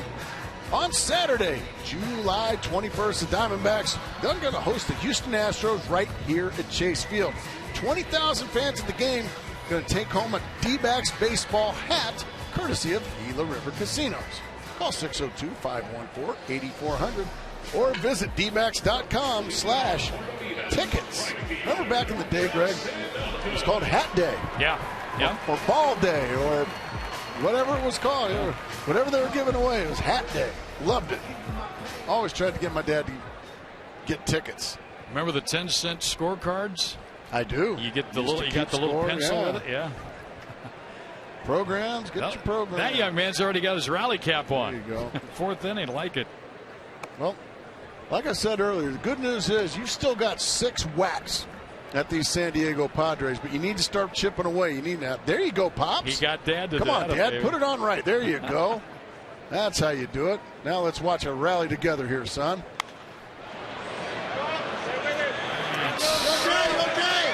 And out. Upton's down, 1 away.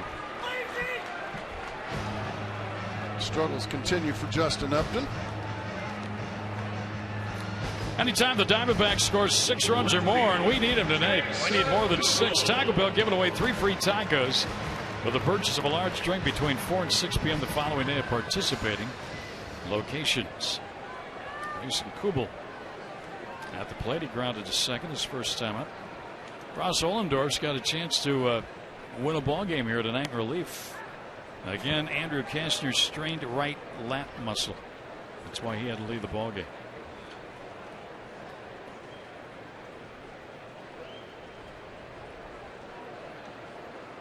He is seated next to the skipper, Bud Black.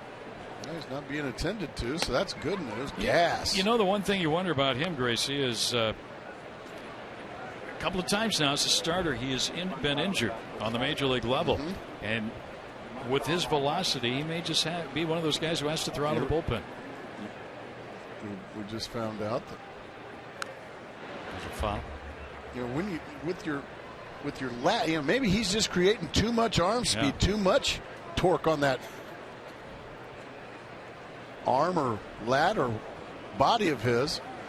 Bud Black talking with him about, you know, the good news is he's not in the trainer's room getting attended to. He's out and able to hang out. That's this one fun. Bud Black had a great major league career, was a terrific major league pitching coach, and now running the San Diego Padres. He, like you, Gracie, an Aztec. An Aztec, a good San Diego State boy, which means one of the smarter people in the stadium here tonight. Harvard of the West, right? Harvard of the West. Attaboy, Greg. You play along well. I learned. Google pops it up. Run ball back, but out of his reach.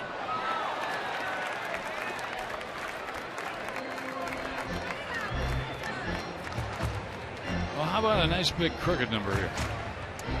Put a little pressure on the Padres. You certainly have to do that. You got to score a run or two here, a run or two there. Next thing you know, you'll be right back in this thing. That's a great shot right there. That is an actual camera. That's not a phone. Yeah, somebody get on base for that guy. He's hot. Goldschmidt. Oh man, that'll do it. What a pitch. Time for our Nissan text poll question. Well, what with tomorrow being the 4th of July, fireworks, where are you going to watch them? A, Chase Field, B, Tempe Town Lake, C, fabulous Phoenix Fourth, or D, other? I'm going to be watching them right here. Me too. After the ball game, sellout crowd will be on hand. Ian Kennedy. How about that little one? She's all decked out in her patriotic colors right now. Just gorgeous.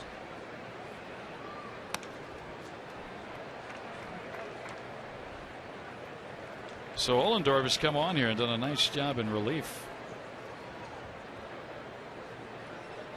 And that's not an easy spot to fill. Diamondbacks have really benefited from Josh Coleman or the work he had done out of the bullpen in long relief. They got 3 innings out of Corbin in the game in Atlanta. And Patrick might be on for a few innings here tonight.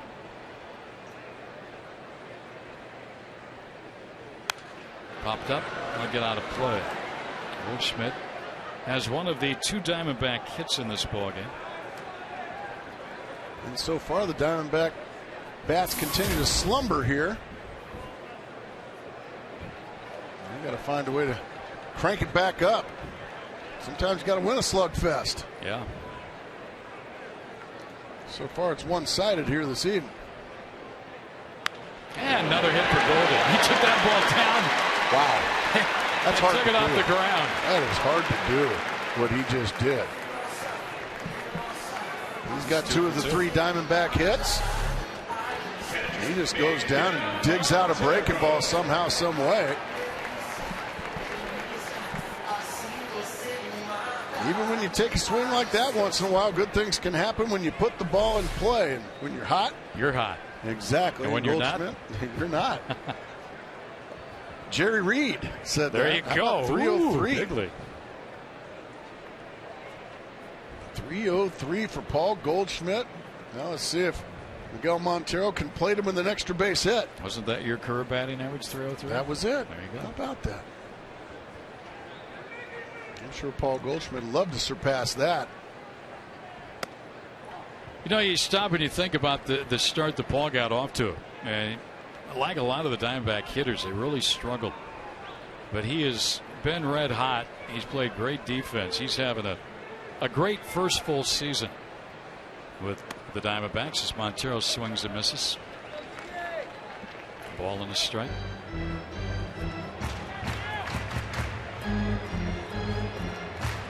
In addition, put together a 17-game hitting streak where he hit only .419. Nothing like those 320 hitting streaks or .419 over that 17-game stretch. Big swing and a miss. Once again, Miguel Montero starting to fall back into that habit that we saw earlier in the season where he's really swinging very hard. And that's been the result just about every time we see that overly firm swing. It's a swing and miss. Hitters will tell you very, very seldom when they swing hard do they hit a home run. Well, to swing that hard, you got to pull your head. That's foul tip. It's a foul tip. Well, I think it bounced. Yeah, it bounced. No. It's a foul tip, folks. It's a foul tip. They've got it hitting the ground. Grand Dogs. Bud Black's going to come out and argue the case for his catcher. It sounded like you could hear a boop like that. It looked to me like it was into the ground. And so if it hit the bat at all, it's a foul ball. Yeah, that hit the ground. That's the right call. That's the right call. Bud Black won't be happy. Watch the ball hit the ground. So if there was a foul tip, then certainly the bat's still alive. And Gary Cederstrom, you could see he was motioning foul tip. Oh, Montero gets another life here. Can he capitalize? Got one right at his thighs. He had to jackknife out of the way. He got that one in there in 93. That was a good fastball. 2-2 now, Miggy. Well, the Diamondbacks need to get the offense in gear.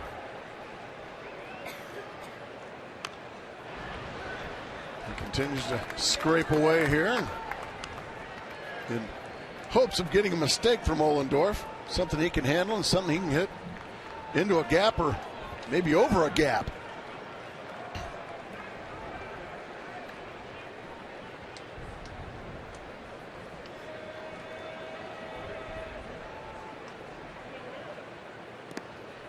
Ball 3. Now a running start for Paul Goldschmidt with 2 outs on a 3-2 count. Now Alonso moves off the bag. Play behind the runner at first.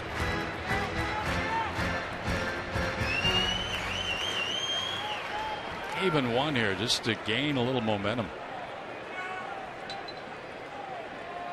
Because right now all that mo is in that Padre dugout. Ball 4 inside. I got a chance. Good things happen.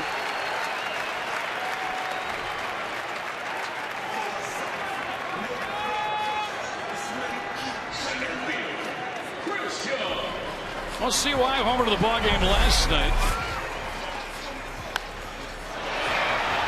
was his 8th of the year. Diamondbacks come in here. They've homered in 13 consecutive games. Not yet tonight with no runs on the board.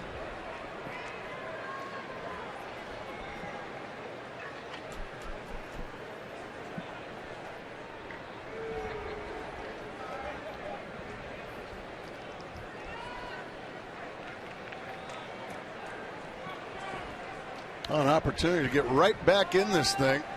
An extra base hit would be most welcome. Good fastball down and away for strike one. That's a walk, the first of the night by a Diamondback hitter.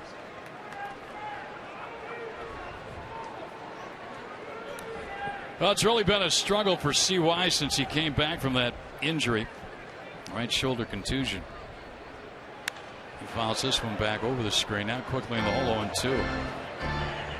But before he left with that injury, he was hitting .410. 4 doubles, 5 home runs, 13 runs batted in. Since he's come back, only 18 hits and 119 ABs.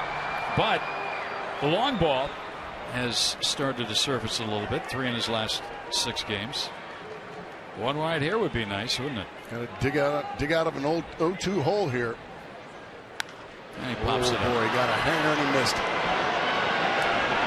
Cabrera, the shortstop, has it. Shallow left field. The Diamondbacks will leave it there. No runs ahead. A walk, 2 left. We'll go to the 5th. 7-0. San Diego.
Padres and fun times at the RamTrucks.tv pool. Great place to watch a game. They're having a birthday party out there tonight. Meg's birthday party. Well, happy birthday, Meg.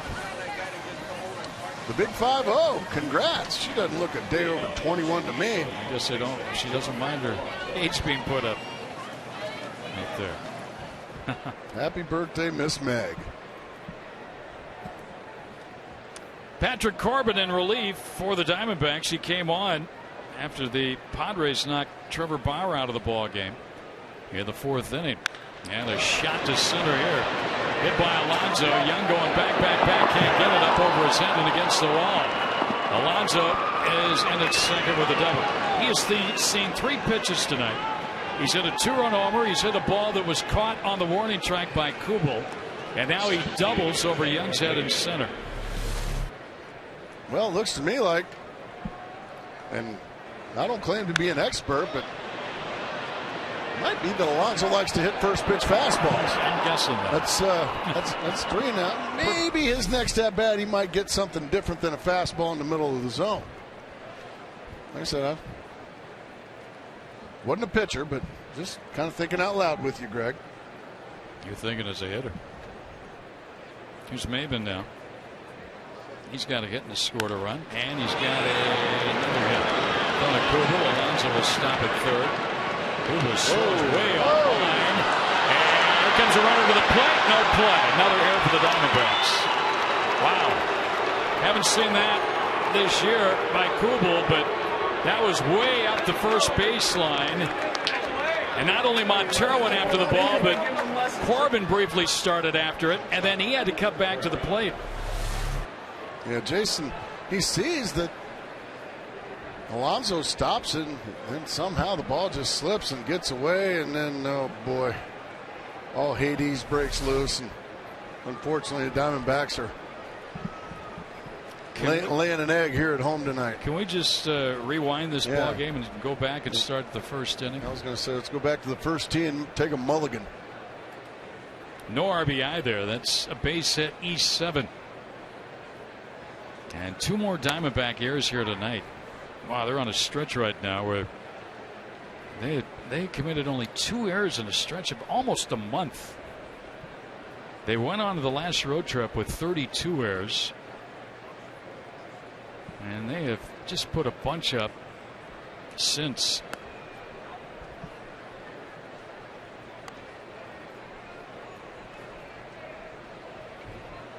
Yeah, pretty sullen dugout there. 10 errors last 7 games, 2 tonight. Gibby was verbally upset with his team last night because of the errors. Strike 2. And that's what he was saying. He's going, that's not who we are. Well, kind of a bad combo going tonight. Short starting pitching, 3 1/3 innings. A lot of ropes hit by the Padres. Right. And some not so good defense by the D-backs, and no runs on the board. And that's not a winning combination. It's a combination you'd like to avoid.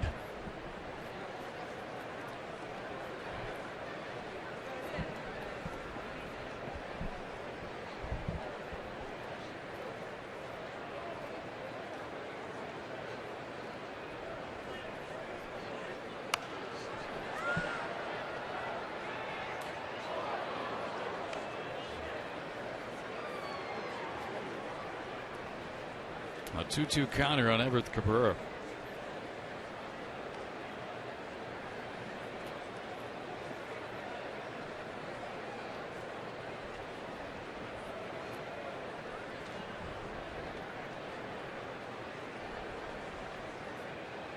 Oh, he went around. He chased there, and then Corbin will record his 3rd strikeout, first out of the inning.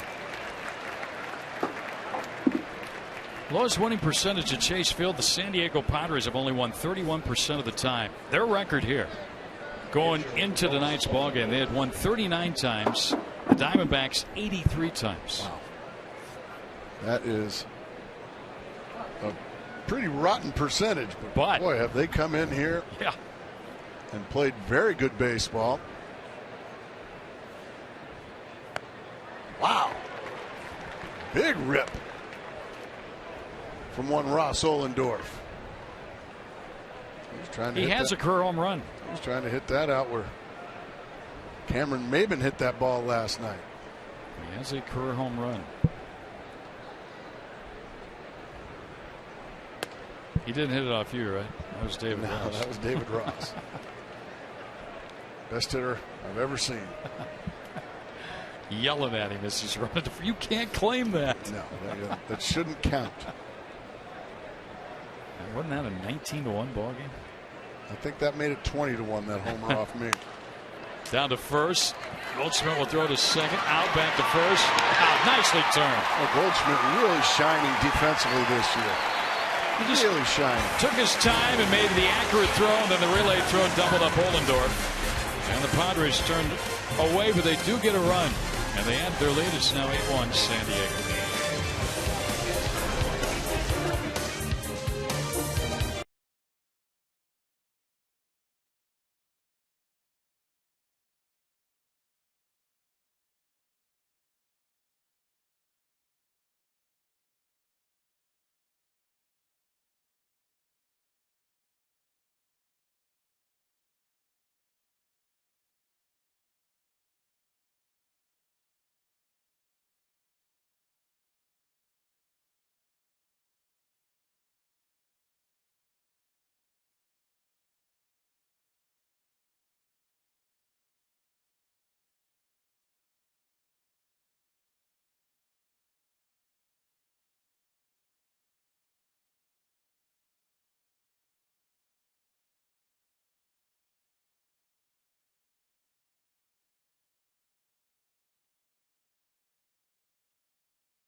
Interactive kiosk right here at Chase Field during any Arizona Diamondbacks regular season home game. Your chance to win. I would say, Mark Grace, it's time to get the bats going. And then some. And then some. It's time to get some base runners. 8-0 our score. Last 3 ball games have not been good. Tonight, no runs. Total of 5 runs in the last 4 games. Well, that's a lot of strikeouts too. Yeah, those are graphics we hate to put up, but at the same time, they tell the story. It's honest. So for the Diamondbacks here, it's going to be Blum, and then Corbin will bat for himself. And then Stephen Drew. Ross Ohlendorf is in his 3rd inning in relief of the starter Andrew Kashner, who had to leave due to a strained right lat. Blum a base hit his first time up. Just off the disabled list, activated yesterday.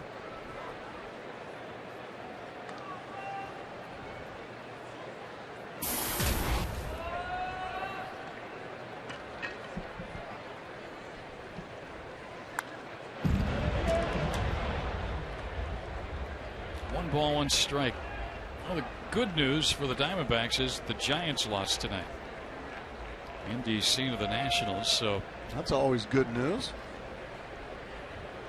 Would not lose any ground. Yeah, when the team you're chasing lost about 2 hours ago. Good change up there. Now it's 1-2 on Jeff Blum. Dodgers are playing Cincinnati tonight. They're in the 4th, no score there. Oh, Dodgers. Now that's a team struggling to score runs. And they're in here Thursday for a 4-game set. Blum rips one foul.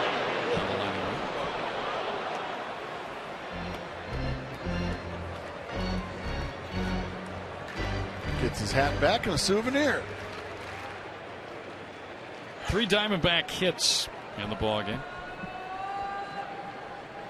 along with a walk.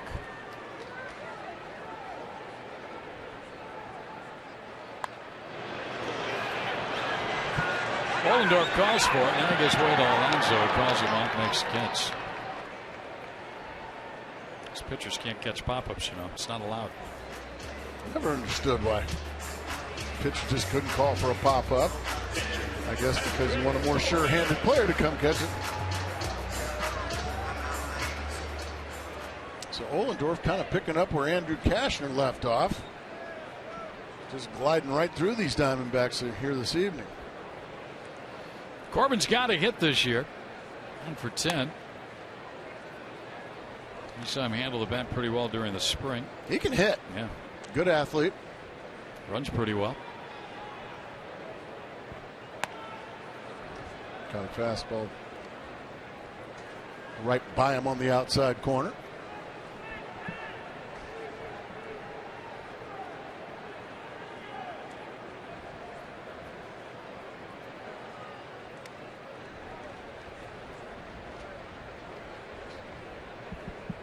Two and 1 to count.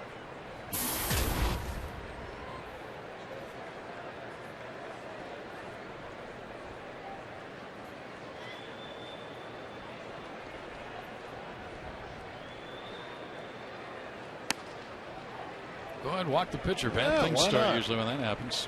Why not? Wouldn't be a bad thing.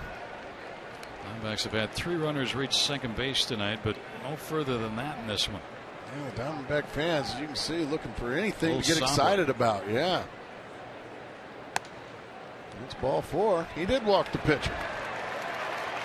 It's a couple times the pitcher's why. Andrew Kashner walked in his only at bat of the evening, and now Patrick Corbin gets a free pass down to first base, and Stephen Drew going to try to hit one somewhere besides an out at the wall. Yeah, 2 of those tonight. 1 to center, 1 to left.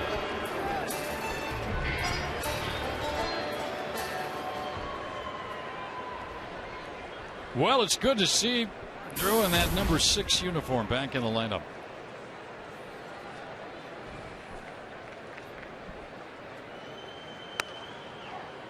Now all of a sudden Ohlendorf firing wide ones.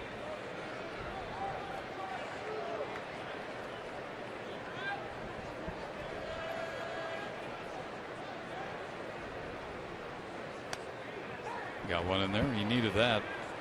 1-1.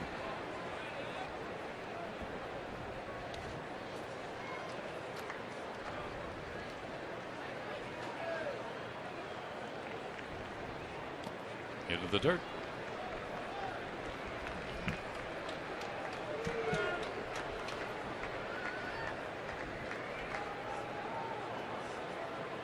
Diamondbacks limited to 3 hits here tonight. Last night they scored 2 runs on 8 hits, losing 6-2. Ball 3. Once again, Ohlendorf getting a little bit wild. Boy, when you got a big lead like this, the last thing you want to do is start issuing free passes. Let's see if Stephen Drew can find his way on and get a possible all-star up there. Had a good swing, fouled it straight back. Full countdown, Stephen. A possible all-star on deck, Aaron Hill. And you can vote until 1 p.m. on Thursday. MLB.com. That's Pacific time. Let's point that out. He will be in Kansas City, Wade Miley. Drew, chopper, diving stop by Headley. The throw to second. Not in time, back to first safe. Good hustle by Corbin to get to the bag. Good call, Greg Schulte. Not many pitchers that we know of are going to beat that throw to second base. Corbin, as you said earlier, he runs very well. He's a good athlete. He goes in and slides hard. Great play by Headley. And you can see Corbin gets there ahead of the throw, and Stephen Drew way past first. That's got to go as a base hit, doesn't it? Well, they've got FC on the board up there. Fielder's choice. But are you kidding me? That's a base hit. He wouldn't have been able to throw out Stephen Drew from third base from his knees. So that's what they've got up on the board. FC for fielder's choice. The bottom line is right now, and that may be changed, the ruling, but the bottom line is it's 2 on for the Diamondbacks. Now I'm giving him a base hit in my book. That'll be it. And here is Aaron Hill. Hadley made a heck of a play and got to his knees and got the throw to second, but Corbin's hustle beat it. Okay, they did change it to base hit, which is a correct call. Nice. Nice. Good stuff. Yep. Well, you got we talked about the walk to the pitcher to start this exactly right 1 hour rally. Now you got an infield hit by Drew. You got a little something going. And the 2, 3, and 4 hitters coming up.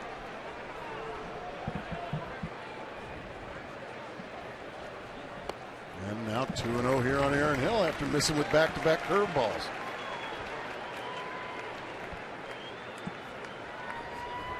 And now Ohlendorf's getting in a little danger. He sure is, and the Padres have their bullpen working as we speak.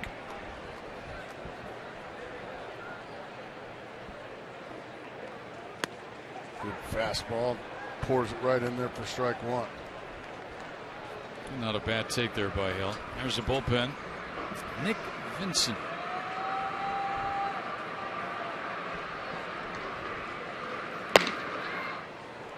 I always like that sound of the bullpen. Bang. Yeah. Ball 3, 3-1. Well, Ohlendorf has thrown 60 pitches. Make it 61 now, so he may be starting to get a little weary.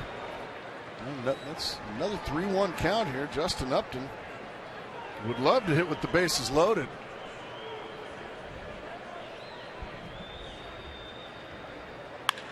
There's a base hit to left field. Corbin will be held at third, and they're going to be loaded.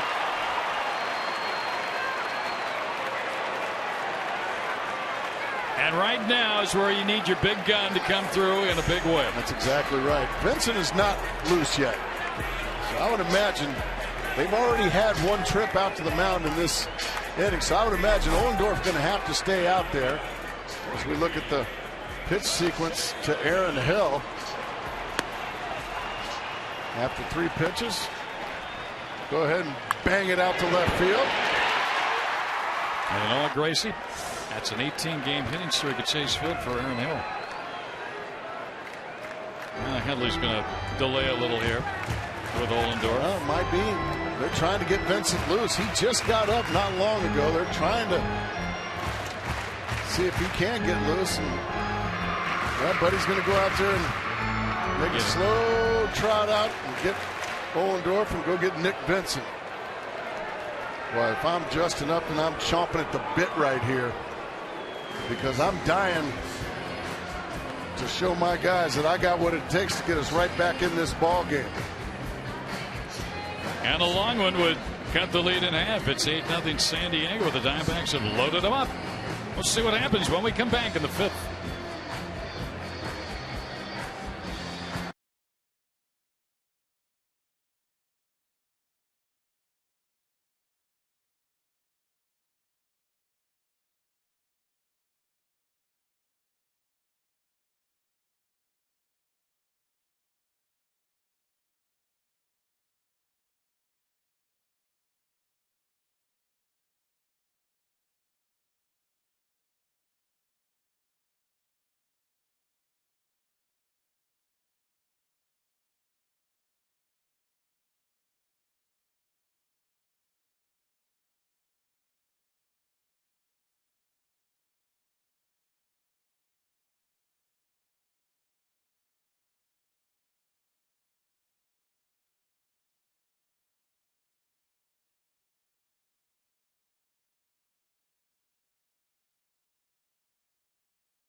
Get home safe.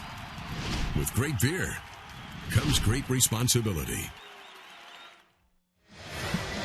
Well, Justin Upton will be the batter, and Jason Kubel will be in the on-deck circle. They're chatting things over with hitting coach Don Baylor, and what they're looking at is the scouting report on the new pitcher in Nick Vincent. They have not seen Vincent, so they get the scouting report on what this kid throws, what he likes to do.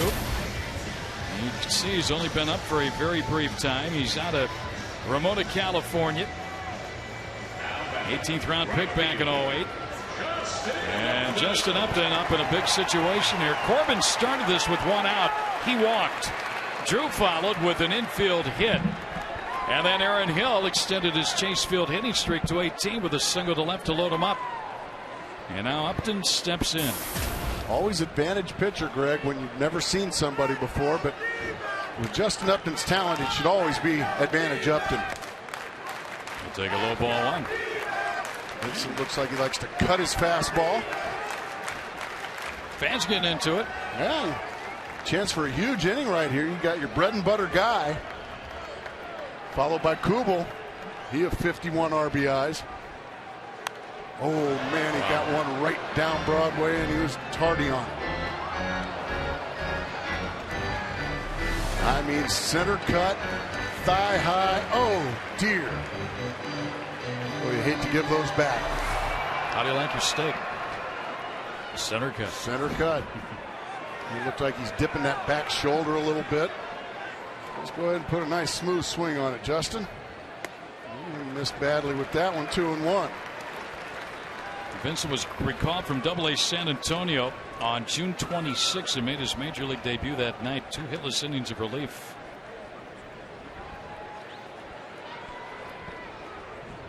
He's on here with the bases loaded in for Ollendorf. Oh, we got another one. Yep. Center cut. Oh, boy. Justin's got to be beside himself right now. I mean, once again, here it is. Oh!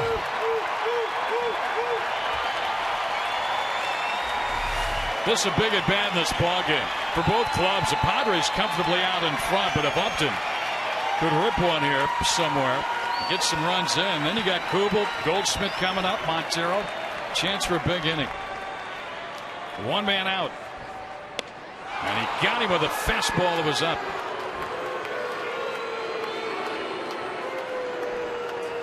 Well, that's a shame right there. He got two really, really good pitches to hit. And then another one, well, that one's belt high right there too, and just right by him. So a lot of excitement just left the building right there. And what that does, it puts all the burden here now on Kubel, coming up with something with 2 outs. Mason's 0 for 2 at the plate tonight. Well, Jason Kubel's been the guy all year long to drive in the big runs. Diamondbacks just cannot afford to come up empty in this inning right here after working so hard to get this rally going. It takes something, though, with 2 men out. And a tapper foul to the plate by Kubel. Kubel's had a big first half, and again tomorrow is game number 81. You play 162 in a major league season, so the official halfway mark for the Diamondbacks tomorrow. And Jason, with those 51 RBIs, he's on pace for 100. He's hit 12 home runs, hitting .295. Just a little base hit somewhere. You don't need a home run, just a little base hit. Just missed 2-1. And then you get it to Goldschmidt, who's had a couple of hits here tonight. Doggone right. He'd love an at-bat this inning. And the Diamondbacks would love to give him up this inning. Padres do not want to see the first baseman hit in this inning.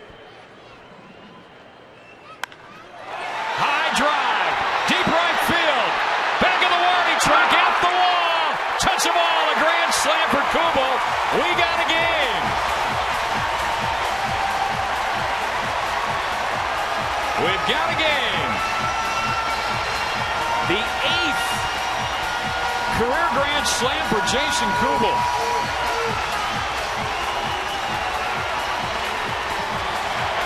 And it's a full home run. $150 going to Central Arizona Mountain Rescue Association. Boy, that changes things. A 4-run homer. Jason Kubel picks up. The man in front of him, Justin Upton, who had just struck out, he got a moonshot.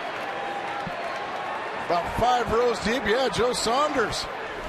The 2 guys on the disabled list, Daniel Hudson and Joe Saunders, should get fired up for Jason Kubel. 55 RBIs now on his 13th home run.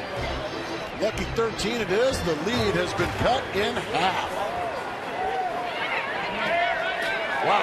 It was a big 2-out hit for the Diamondbacks.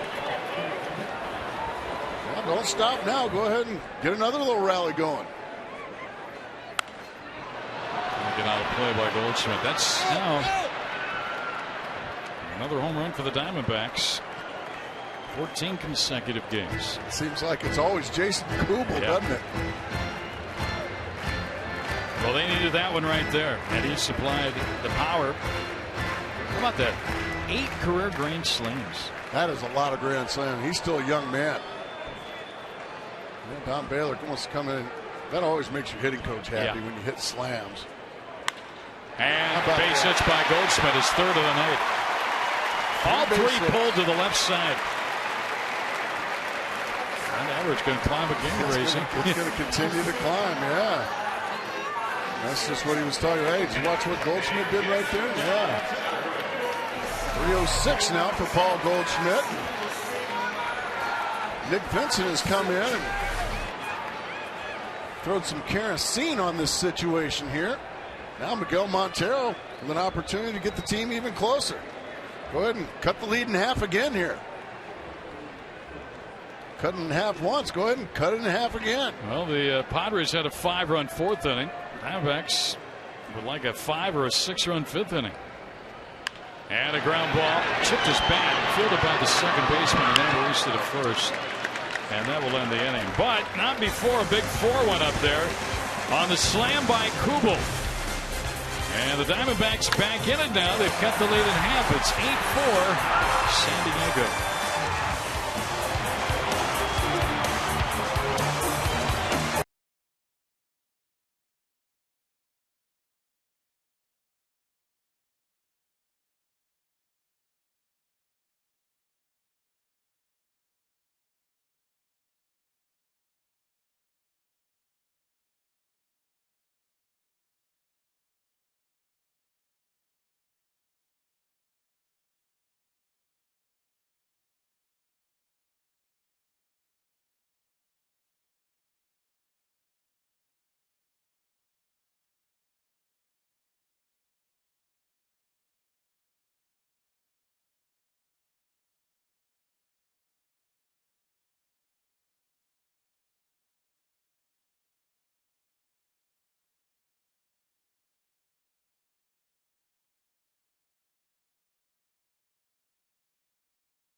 Diamondbacks Lucha Libre Mask giveaways this Saturday.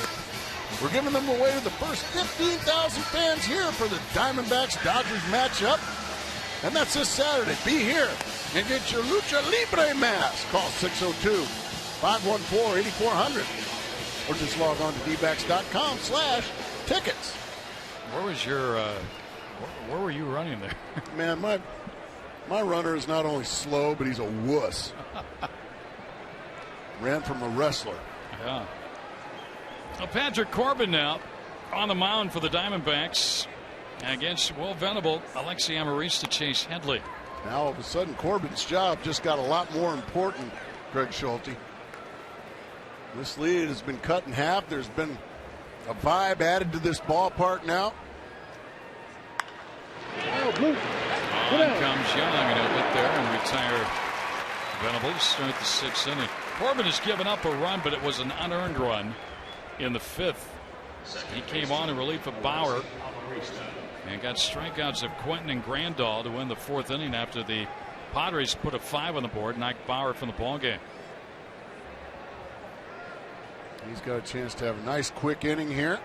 If he can do that, keep that old momentum right on your side of the field. You have to remember, you're playing a San Diego Padre ball club that's 19 games under 500. So they're well schooled in how to maybe give away a ball game. Boy, what a good pitch there.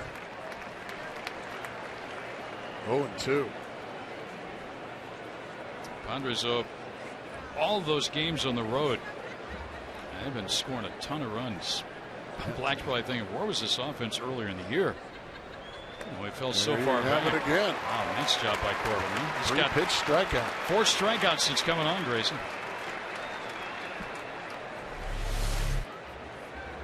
Big sharp slider. Amarista's been hot, but even he's not able to handle that one. 2 quick outs.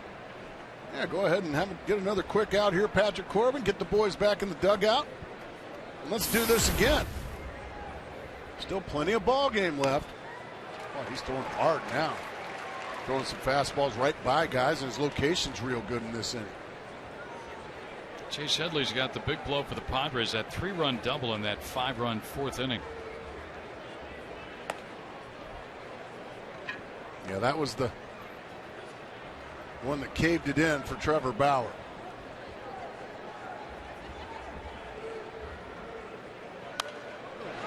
Back out of play in a late swing, so Corbin jumps ahead of him 1-2. Beat him with another fastball.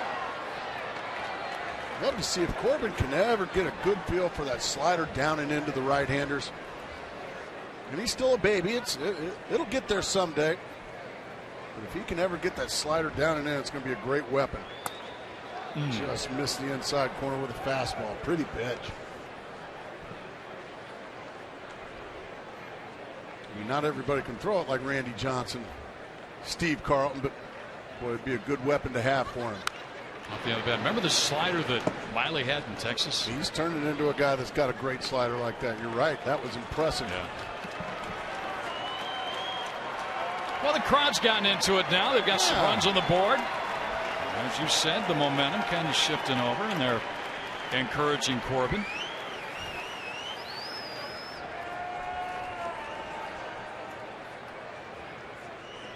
Nice job, young man. That's the one I'm talking about. Strikeout. That's the one I'm talking about. Do it, son. Oh, momentum. Headed into the third base dugout thanks to that man, Patrick Corbin.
The Diamondbacks are making a little run.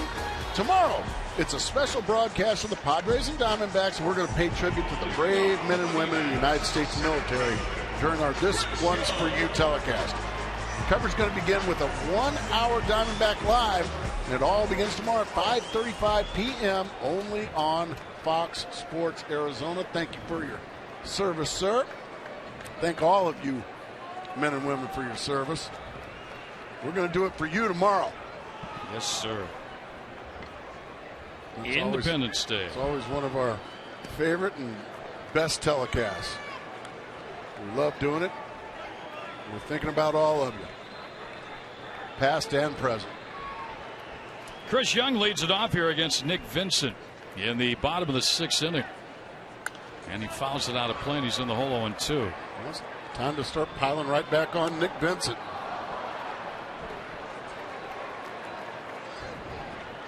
Vincent came on in relief of Ollendorf with the bases loaded. 1 out in the 5th inning, struck out Upton, but Kubel tagged him for his 8th career grand slam. And Young, a fly ball into left. Here comes Quinton. And kind of ran a circular route, but got there and made the catch 1 out. Young 0 for 3 tonight as he heads back to the dugout. Jeff Blum, he's had a base hit in 2 tries. He's going to try to get a 6th inning rally started. Corbin in the on-deck circle looks like he's going to hit for himself no matter what here, Greg. Yeah. Well, he started that rally with a walk. And then he busted it hard to beat out a throw to second base. Ended up being an infield hit for Stephen Drew. Him and Drew ended up scoring on that slam by Jason Kubel. And that inning doesn't develop if he doesn't beat that throw to second base. Very true. Little things that won't show up. 2-0.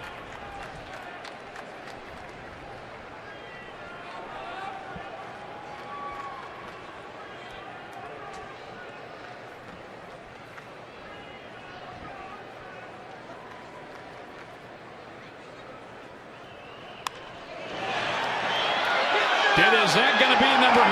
Going to be caught at the warning track by the right fielder Venable.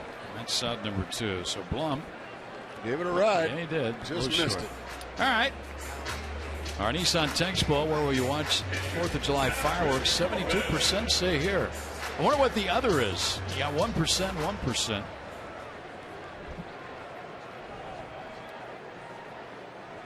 Your backyard? Yeah, come on over. Shoot up fireworks tomorrow, Chris? Yeah, you and Nance can come on over, and we'll shoot a few off in the backyard. So Corbin bats here with 2 down. Actually, you know what, Greg? Just Nancy. She's allowed to come over. All right. You just head on home. Thanks. Thanks. We'll have them here for you. We talked about, our Friday night fireworks here are spectacular. You can imagine what they're going to be like on the 4th of July. They're going to be fun. It's going to be a great day. Especially after a come from behind W on a night like tonight. It's 1-2 now to Patrick Corbin.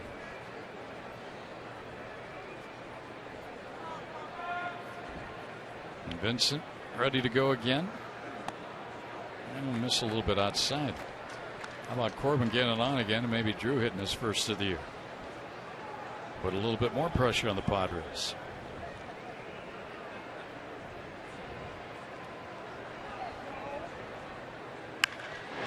How about He's that? on again. How about that? Well, he whacked that like he knew what he was doing. A bullet right at the kneecaps of Nick Vincent. Daniel Hudson, by the way, is doing all the gyrations there, is going to undergo Tommy John surgery on Monday in Los Angeles. Bang! Look out. Yeah, get out of the way. Stephen Drew with an opportunity because Patrick Corbin once again keeping an inning alive. He's been on twice. And because of him, Stephen Drew ended up getting an infield base hit his last time up. And they both scored on the Kubel Grand Slam.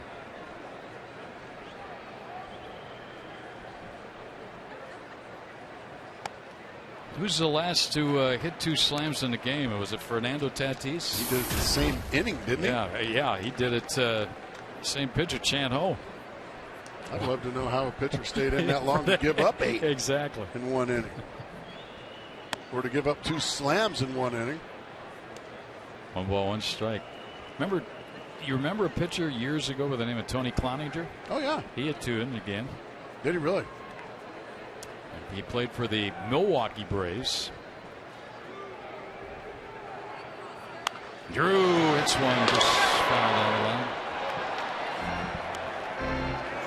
We're told that was a old Candlestick Park against the Giants right around this time of the year years and years ago.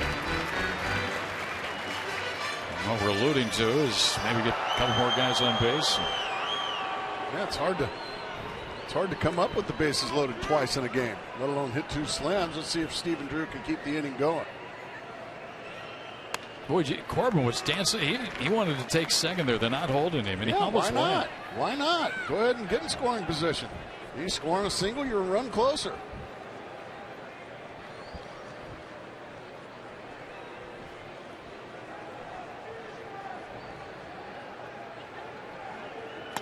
Drew strikes out to end the inning. Corbin a hit. Diamondbacks go to the 7th, 8-4 Padres.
Padres, they led 8-0, but a Kubel grand slam has brought the Diamondbacks within striking distance here.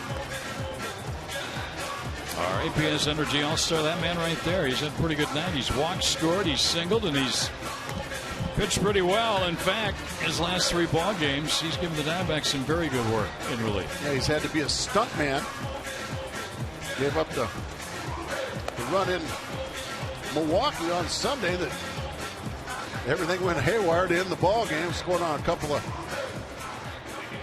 errors by Diamondback defenders, but he's been the stunt man here tonight. He's done a really good job of keeping his team in the ball game. He's going to have to do it here again. He's going to have to go through the heart of the order.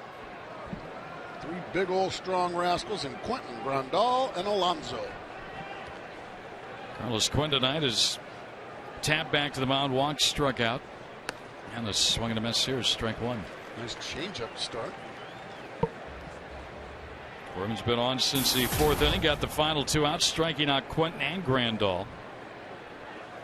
Gave up an unearned run in the 5th. There's a grounder, high hop, hill, throw, got him on a nice play. 1 down. Nice play by Aaron on the ball, hit back up the middle. Really got a lot on the throw too, with all his momentum going in the opposite direction. He just makes another nice play. We're getting used to this from Aaron Hill. Yeah, we're getting spoiled, aren't we? Plenty on the throw to get Quentin by at least a couple of steps. All your momentum going the other way, and just a good strong throw. Corbin very impressive here tonight, Greg. Yeah. Much like his outing when he followed Bauer last Thursday in Atlanta. He gave the Diamondbacks 3 shutout innings, 1 hit, 3 strikeouts, no walks.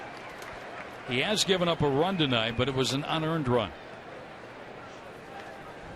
It was kind of the story, or kind of the theme for when Josh Coleman was struggling early in the year.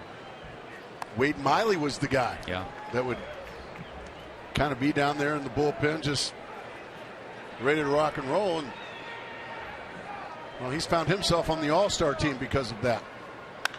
That's going to the upper deck there, but way foul. Well, let's answer our AT&T trivia question. Name the 4 players since 1980 to have home runs as each of their first 3 MLB hits. This was one of them. And then some guy named Keith McDonald. Yeah. Soriano and Greenwell. I didn't know Greenwell had done it. Obviously didn't know Soriano. How did you know Keith McDonald did it? I remember the notes from last night. Soriano. Well, they had it in the notes last night. The Padres did. And Keith, if you're watching, I'm sorry. I just don't remember. Gracie, how many career home runs did Keith McDonald have? We looked it up. A total of 3. Yep. He hit them all in quick session. Aaron Hill gets another Padre to ground out. 2 quick outs here for Corbin. Boy, what a job he is doing. This is much needed. He's saving his bullpen. And he's giving his team a chance to steal a ball game here. Yonder Alonso has seen 3 pitches tonight. He took one. I told you they were going to throw him something besides a fastball in the middle of the plate. Hit a 2-run homer in the 2nd inning. Lined to the warning track and left, caught by Kubel, and then doubled last time up. He scored a couple of runs. 2-0 the count. Well, in Seattle tonight, Wei-Ying Chen, the left-handed starter for the Orioles, had a perfect game going into the 7th inning. It looks like Dustin Ackley broke that up with a home run. A home run. I guess that's how you break up a perfecto and a shutout. Check that. It was Casper Wells. Casper Wells.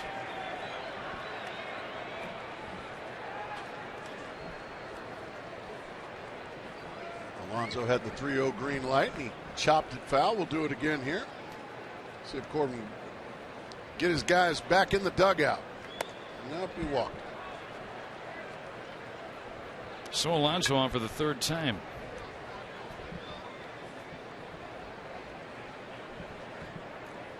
And Cameron Maben now will be the hitter.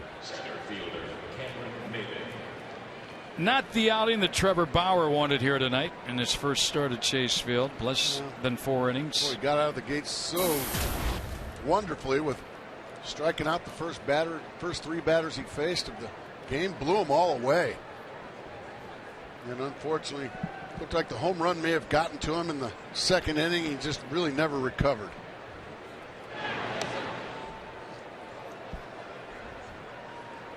And that's all part of the learning curve here at the major league level too, Greg, learning to handle adversity. And you're going to have it. I don't care how good you are. Yeah. Roger Clemens, Greg Maddux, they all had to go through it.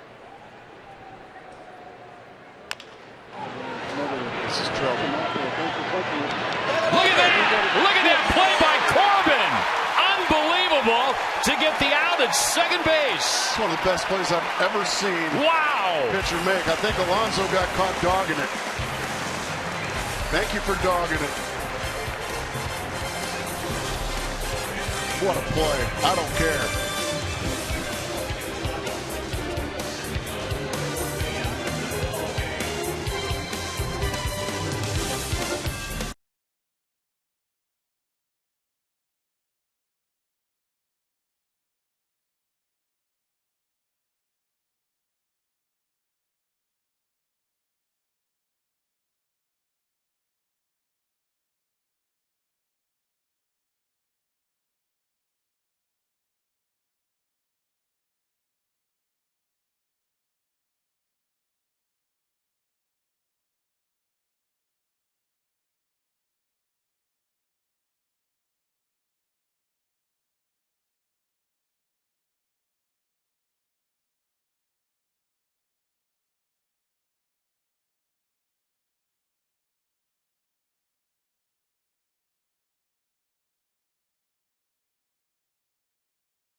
Diamondbacks 8-4, and we welcome into the booth Mike Fetters.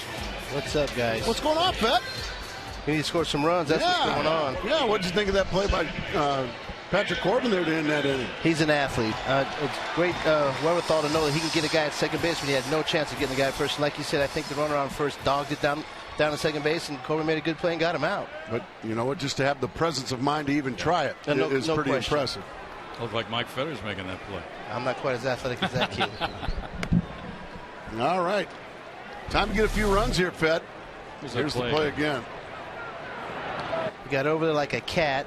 It seemed like he knew he was going there the whole time as he picked it up and threw it over because his momentum was taken away from first base. Got to the ball and threw it to second. Well, for me also, and pardon me for jumping here, but I think that's also a young guy that's only pitched about 5-6 games in the major leagues, knowing who the hitter was, the gazelle that is Cameron Maben, and realizing that he had a slow donkey like Grace on first base, and go ahead and try to make the play over at second. Absolutely right. Deep to left, Quentin back, and can't play it. It'll be off the wall, and a double for Aaron Hill, his second into the ball game. Well, that's going to go as a double, Greg, or you could call it a misplay by Carlos Quentin. This ball had some serious bottom spin. I mean, he gets underneath it, and the ball just starts carrying and carrying. Uh-oh. Now I'm beat on the fly. He was beaten easily by it. So a good start here to the bottom of the seventh inning. Justin Upton, who struck out right in front of a grand slam by Jason Coolbaum. You know Justin would love to get some revenge here. It's been a struggle for him in this game and a half. He gets jammed badly by that one. Well, we'll go to third, but that's not what Justin wanted in that at-bat. He's retired for the first out here. And he's going to be upset with himself. Not because he made the out, but if you're going to be first pitch swinging, I'm a believer in first pitch swinging, Fred, but you need to get a strike. It needs to be a good pitch to hit. That ball was right in on his belly button, and it jammed him badly. The only thing you can say positive out of that whole thing is he hit the ball the other way and got the guy to third base, which is a productive out. It's a productive out, when but you're down 4 in the 7th. You got to get guys on base more than you move runners over at this point. So Kubel's at the plate. He hit the grand slam. Now they're going to put the shift on. Should drop a bunt. Yeah, get a run in. Drop a bunt down the third base line. You get another base runner and a run in. They're throwing hard. You got a few guys like that, you know. These guys got some good pitchers. The San Diego Padres. They win and lose with their pitching staff. There's no question. I tell you, to start this game, when we were doing the pregame shows, we were talking about the starting pitchers.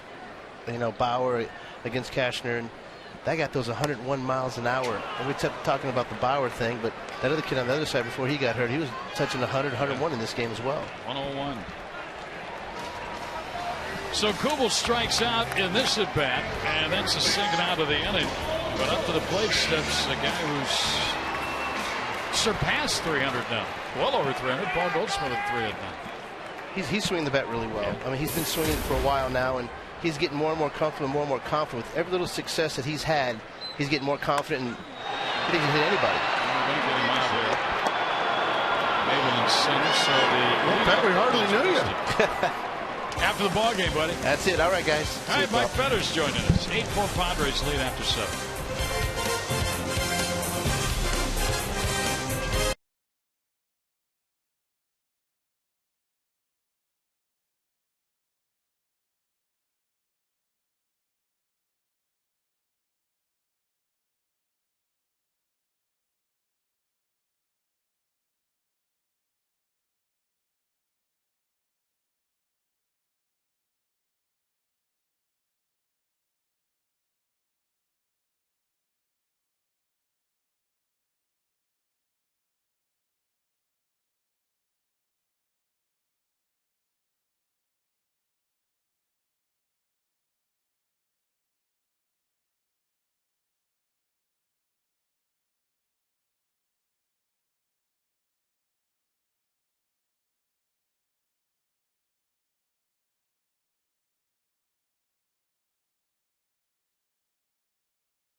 Take a look at our tools of the trade presented by Ram Trucks.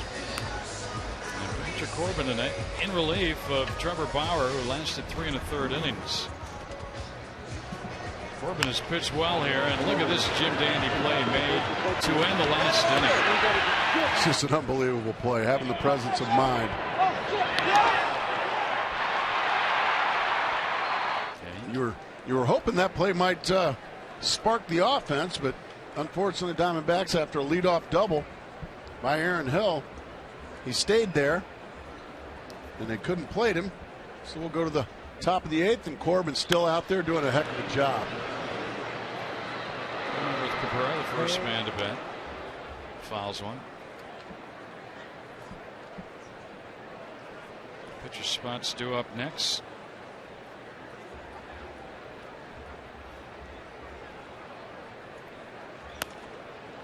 A little bit outside.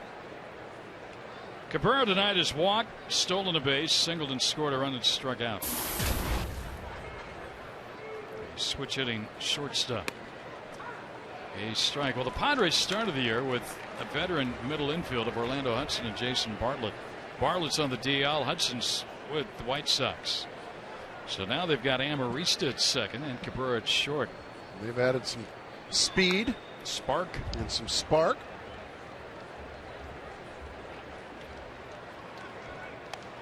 Cabrera, a guy that can fly, a base stealer, perfect, as you said. Has not been thrown out stealing this year, either in the minor leagues or the major leagues. Just missed.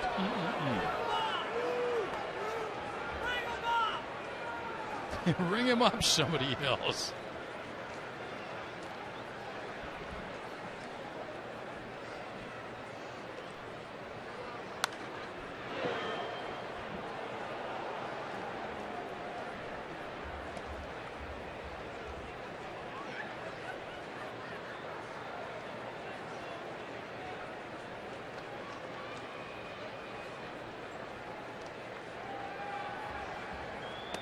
And that's the ball down low. Well, as bad as it's been here with an 8-4 deficit, not nearly as bad as it was in Chicago tonight for the Texas Rangers, who got pummeled by the White Sox 19-2 and got 21 hits. Yeah, that's getting pummeled. Swing and a miss. Patrick Corbin.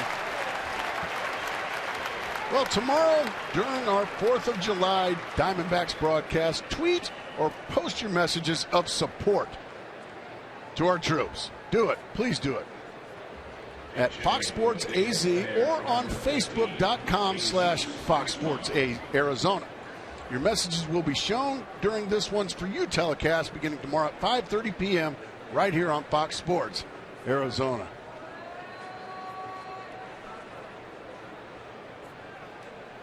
Are you a tweeter or a Facebook guy? No.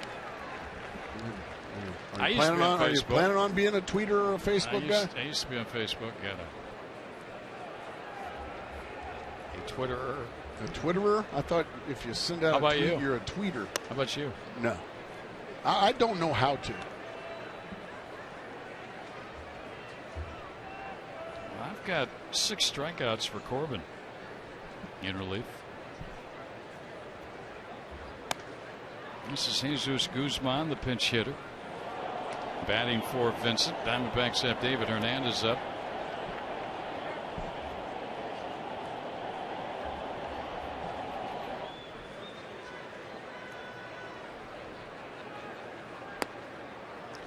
A little bit of a skid here for the D-backs. They had crept a couple of games over 500 heading out on that last road trip. But they came home 500 and now in danger of falling 2 back if they can't rally and win this ballgame. Now, we talked about the importance of staying close at the break. They won't lose ground tonight if they lose because the Giants lost their ballgame. But you see an opportunity. That game was played on the East Coast. Yeah, that's motivation to score 5 more and gain a game. And pull yourself to within 4.5. Guzman hits a foul past third. You were mentioning earlier, Gracie, I think off here, that Roy Oswalt tonight struggled. Gave up 13 hits and 11 runs in that 19-2 game. That's getting your lunch handed to you. So speaking of that, you know, this guy has now hit 2 pinch home runs against the Arizona Diamondbacks. That one there, and he got Wade Miley back in San Diego. He's only hit 3 all year. So whenever this guy pinch hits, it's probably time to go to plan B. Jesus Guzman. That was what we like to call no doubter. A bomb. 9-4. Even sounded good off the bat.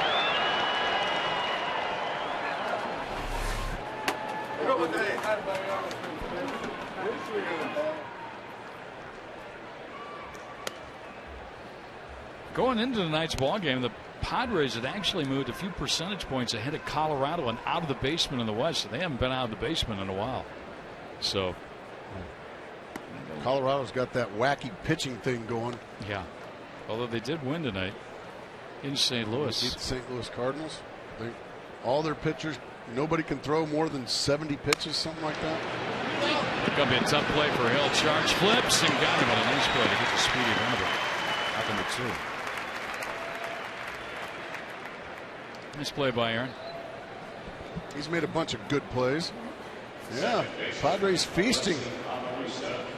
here tonight in the last two, and then in Houston for a couple. Hitting some long home runs. 5 in 2 games here. 3 last night, 2 tonight. Lonzo hit 1 earlier this evening. Trevor Bauer was the victim of 2 last night. Hit a loss. There's a spinner that just missed inside to Amarista. He was leaning back, and that ball almost got the plate.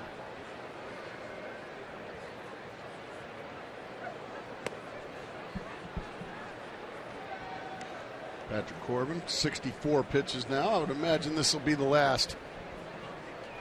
We'll see if Corbin, if he can get through this final out. Got a generous outside corner there for strike 1.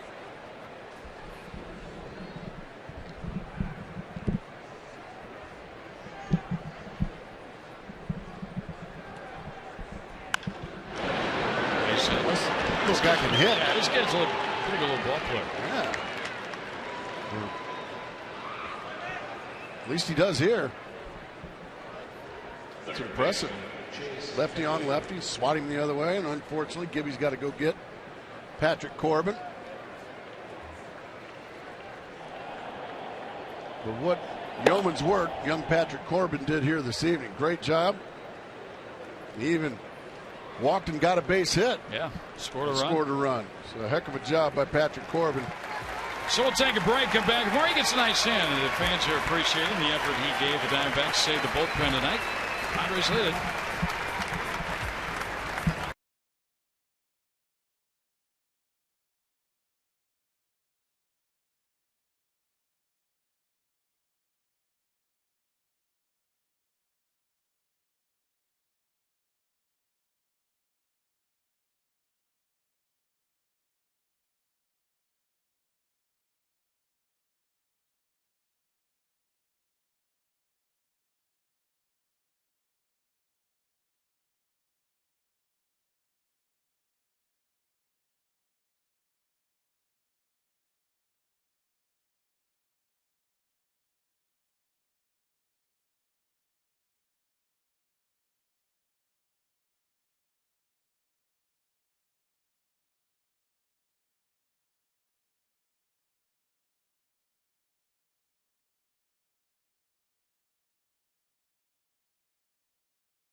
Brought to you by Miller Lite.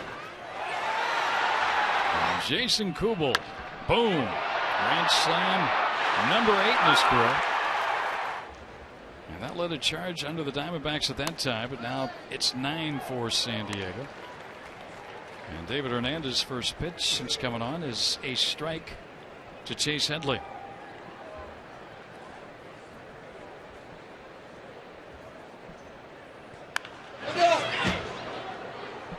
Around a little too early on that one. Fouls it 0-2. David Hernandez really utilized his breaking ball a lot more this year than he did last year. You can see that ERA continuing to plummet as he develops that good breaking ball along with that overpowering fastball. Recipient of a new 2-year contract not too long ago. That's right. We haven't been able to congratulate him on the air for being a brand new, much wealthier man. Yeah.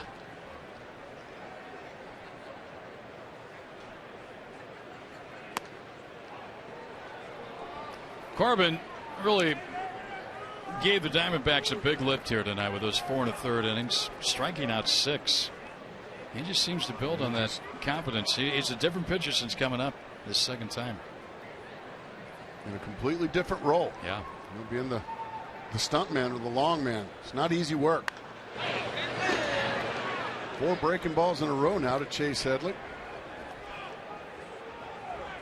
1-2 count. Well, if you're here tomorrow at the ballpark, get here early. And if you're going to watch the game at home, an hour pregame show. Ian Kennedy will pitch. Fireworks after the ball game. Sellout crowd on Independence Day. Foul back again. And a salute to our military troops. Diamondbacks going to open the gates tomorrow 30 minutes earlier than previously advertised due to the 1-hour pregame show by Fox Sports Arizona. And a special ceremony will start at 6:05. 6:05.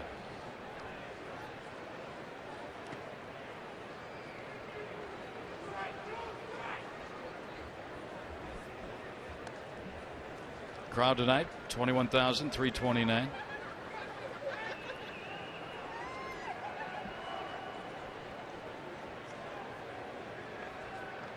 Hernandez trying to get this third out. Run into the inning on a pinch hit home run by Guzman.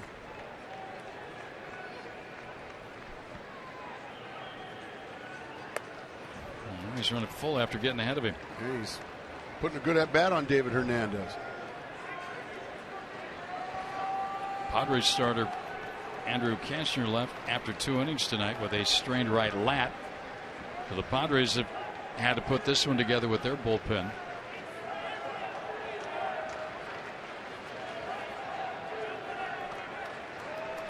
They've got a very comfortable lead. And a foul by Headley. Just got a piece of it.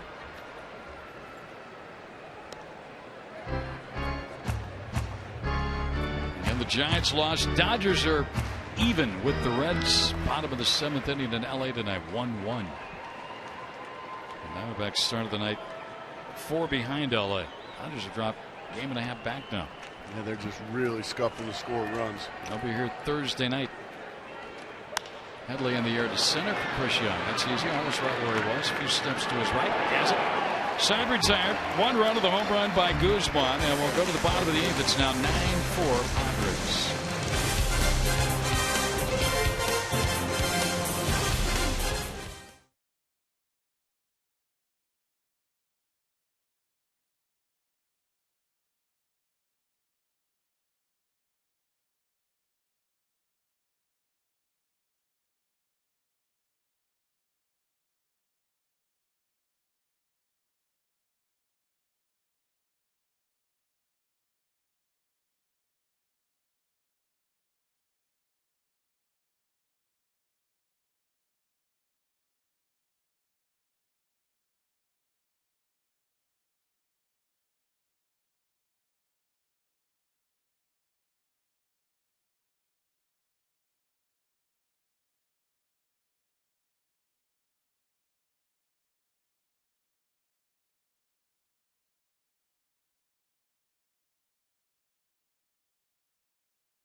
Us.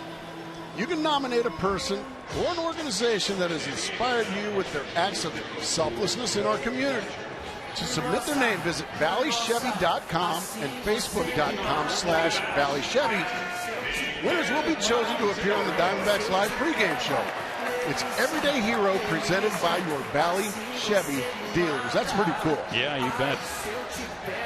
You betcha. Someone that has inspired you, man, go ahead and nominate them. Very cool at Valley Chevy dealers, too. Nice combination. Joe Thatcher on the pitch for the Padres here, and Miguel Montero first to test him in the 8th. Diamondbacks down 5 runs. They've been out hit 10-9. Thatcher came on and finished last night's ball game by striking out Kubel to pick up his first save. How about that? A Padre fan, a Diamondback fan, and still best buds. And they're still hanging. Maybe he fouls it back. Seems like the Padres have always got a tough left-hander or two in that bullpen, doesn't it? It's the way Kevin Towers wanted to do it when he was in San Diego, and it's continued. These guys all got to the big leagues at about the same time. Thatcher's been around a while now. He's just different. That's the best way I can describe him. He's successful, but he's just different. You just don't see a guy release the baseball quite like this.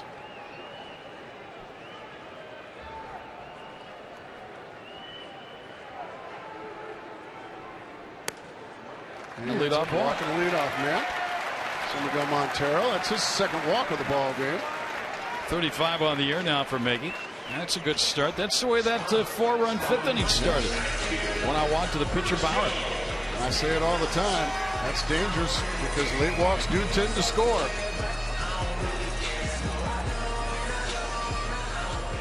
Thatcher's out of Indiana. Kevin Towers acquired him while he was a GM from Milwaukee in a deal for Scott Langbrink. Young takes a strike. Chris tonight is 0 for 3.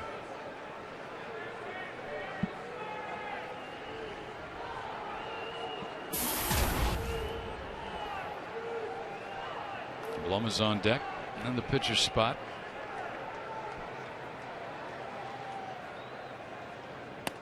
Another strike and it's 0-2. It looks like Chris Young's been looking for some breaking balls and he's getting some fastballs.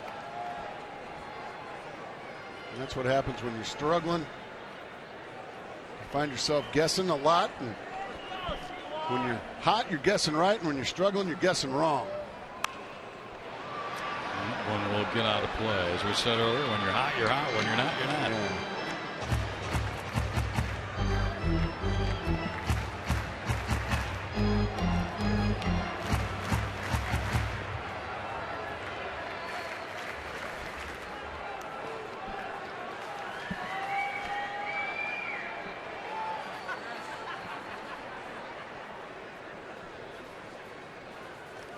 Ball that hits Young. Wow. Boy, Thatcher didn't want that. You get hit on an 0-2 pitch, you say thank you very much. Ooh, we got a little something developing here, Gracie. 2 on with nobody out. I guess so. And Gifts a walk and a hit batter. About to say, not one of them was due to a hit by an offensive player. One by getting hit. That one got him right above the shin area. That hurts. Now Jeff Blum turn around from the right side and try to make those gifts from Joe Thatcher turn around and bite him.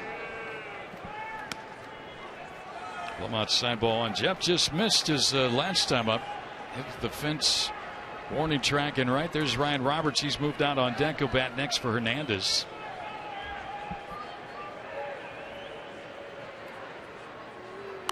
Foul back to the screen. Good rip at that fastball out over. Blum 1 for 3 today. Well, the Diamondbacks, because of a couple of gifts here from Joe Thatcher, they're base hit here and a base hit there, away from making this thing very interesting. And you're closing in on you're turning the lineup over. Yeah. This is the number 8 spot.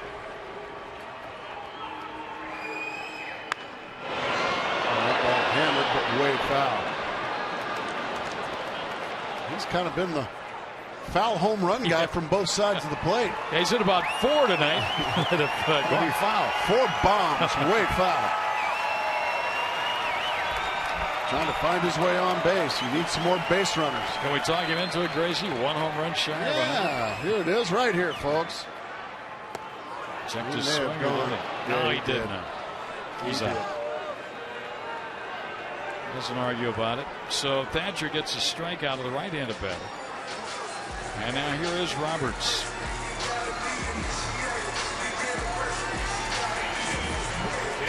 For the Padres tonight, it's been Cashner, Ollendorf, Vincent, and Thatcher.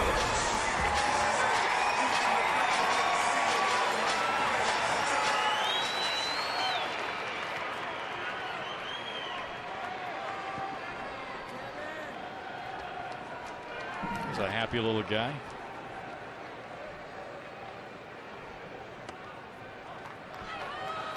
Nothing like coming to a ballpark, seeing a youngster with, like, he's got his sign, Tat Man. He knows who his favorite Diamondback is, the Tat Man. You see those kids smiling, having a good time, especially when they get a baseball.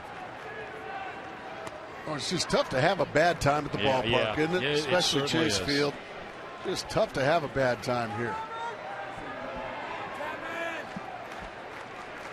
Here the fans, come on, Tat Man, they're saying.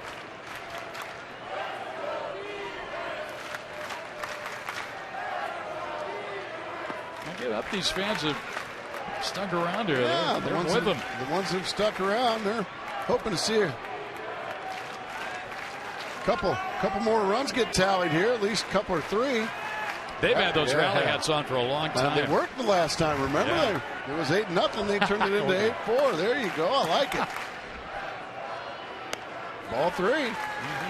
Thatcher in grave danger of loading the bases with gifts.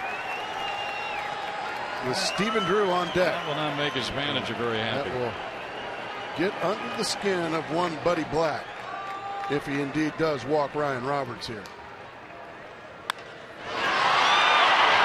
Deep to center, Maven Banker's got a beat on it. Makes the catch at the warning track. And the runners will return. He gave it a ride, hit it hard, but that's not where you want to hit it here. Unless you can get it up against that wall or up over that yellow line. I'll tell you a story that I rarely tell, Greg. And my first hitting coach, his name is Joe Altobelli, with the Chicago Cubs, and he always told me, one thing you have to do is stay out of the air to center field. But how did he say it? Well, stay out of the air to center field. Because it's the deepest part of the ballpark, and the other team's best outfielder plays in that position. So Thatcher ends up retiring Ryan Roberts to get a big second out. Joe Altobelli. And then he had those unfiltered cigarettes, and he'd blow the smoke in your face and tell you to stay out of the air to center field. You didn't want to do it again because you didn't want that to happen to you again. No. Drew in the center. That's going to end the center. Yeah, stay out of the air to center field, folks. It started well, a walk and a hit batter, but out, ends it in the 8th. We'll go to the 9th. 9-4 San Diego.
Really good. It was good to be back on the mound. It was good to if you could say, face my own hitters. But, my arm felt great. Mechanics were good. Staying behind the ball, and everything was down. So it was very positive. Well, the news was good today for D-backs left-handed pitcher Joe Saunders, throwing a simulated game here at Chase Field. 51 pitches. And as you could tell by that soundbite right there, he was very pleased with his efforts. He says he could be back as early as Friday. The conventional thinking between Kirk Gibson and Kevin Towers is most likely a rehab start and then rejoin this team after the All-Star break. It was interesting. He said one of the keys today was not something he talked about with pitching coach Charles Nagy or what he worked with the training staff, the fact he slept on his right side last night and not his injured left side. So a very simple thing. And Joe Saunders, it'd be nice to have him back in the rotation, guys. All right, thank you, Brad. There's Joe. He's chomping at the bit to get out there. That looked like he was free and easy with it. Yeah. So are you a right side or a left side, or are you a back sleeper? I'm all over the place. Yeah. You don't end up at one side of the bed and then end up at the bottom side. Easy fly ball to left for Kubel and out the wrong here, Quentin. I'm sure that's one of the many reasons I'm divorced. JJ gets now. JJ has not appeared in a game, Gracie, since he saved that game in Atlanta, so he needs some work. He's on in the 9th inning. One pitch, one out. Yeah. Yasmani Grandal has a hit tonight and has scored a run.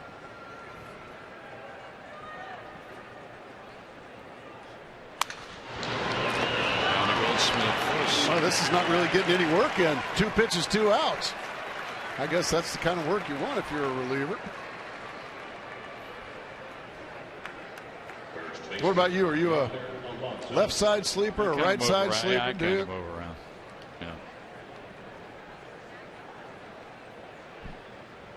I think if I'm on my back, I snore. I wake myself up snoring. I know if I'm this. on my back. I think a lot of us have learned to get a lot of sleep on airplanes. Yeah. Seated. You guys caught me last time. Yeah. Trip back here from. Yeah, there you go. You're not going to sleep on that. You're going to get him in, right? Aaron Hill. Whatever side you're right with or sleep on, vote for Aaron Hill. That's right. Again, 1 p.m. Pacific time, Thursday. He's got 2 more hits tonight. Yeah, 18-game hitting streak at home. And like you call it, he's just a dirty uniform. He's a pig pen. You still do that? Used to do that, didn't you? Have your All-Stars? Didn't you have your grind them out All-Stars? Didn't you used to do that here? Name your All-Star team at the end of the season. Oh yeah, we'll do that. Well, he makes the play. When you're an All-Star, you recover. 1, 2, 3, and an easy inning for JJ. Only threw about 4 pitches. Gets 3 outs. Last chance for the D-backs.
Statistically, on the offensive side, I'm not sure there's anybody that's better at the position right now. And then you throw in the kind of defense that he plays and how many runs he saved our pitching staff.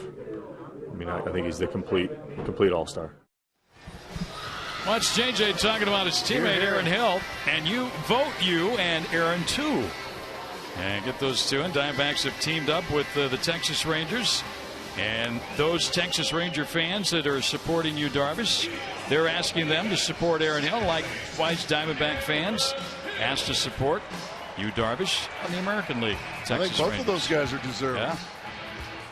So, again, voting will continue through tomorrow and until 1 p.m. on Thursday, Pacific time. Nice. Speak of the devil. MLB.com and dbacks.com, and here is the guy. He got that uniform dirty in the second inning tonight. He's always on diving, a dive play, yeah. Always scrapping, sliding. He has been a great pickup in less than the calendar year he's been here. Luke Gregerson, the human slider machine, going to take over now for the Padres. Well, he's been a good one for quite a few years, hasn't he, Greg? Has. These Padres, and again, you go back to Kevin Towers' days with San Diego. He has really built the bullpen. It seems like a guy like Gregerson with Chris Denorpia replacing Carlos Quinn in left field. But they always had a guy in the 7th, 8th, and 9th. It's like, and when one would go as that ball's ripped foul, a guy would slide up and then they replace him and just kind of keep filling in spots. Nice grab down there. When you bring your glove to the ballpark, you're going to make a play and get a souvenir.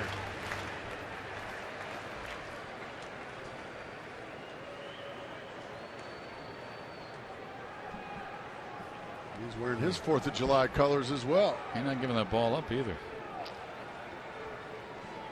So we're going to hold a sign up in front of your face. And he checked up. Boy, somehow, some way he checked it up. His entire body went, but the bat stayed back.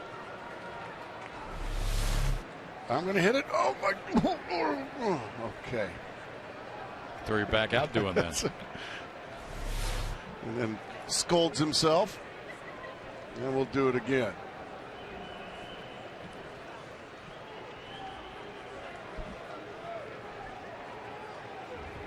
Got it. That is a terrific slider that Gregerson throws. Follow Fox Sports Arizona's coverage of the Diamondbacks with MLB.com at @12 for your iPhone, iPad, Android, and Windows Mobile. Get live audio, pitch tracking, video highlights, and more. Text @BAT to 31826 or visit dbacks.com for details. You got that app? Oh, yeah. That's a I big use league that app. all the time. Come on, let's make it happen. That's doing it right there. That's one of the better rally caps you'll see. I like the young man and his dad who put the rally caps on early, like the 4th inning of this ball game. And it worked in the. There they are. They still got them on. There they are. There you go. They still got them on. we may have to just call them fans of the game tonight. Yep. Those two. They won it. They had those caps on early. In fact, the little guy got it, and he had to convince Daddy to do it, but he did. Dad, Dad's not working enough. Come on. There's a base hit for Justin to right field.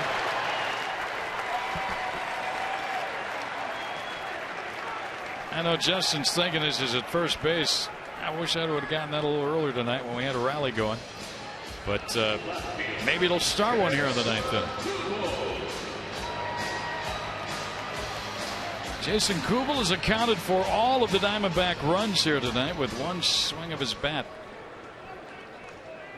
13th home run of the season, 8th career grand slam.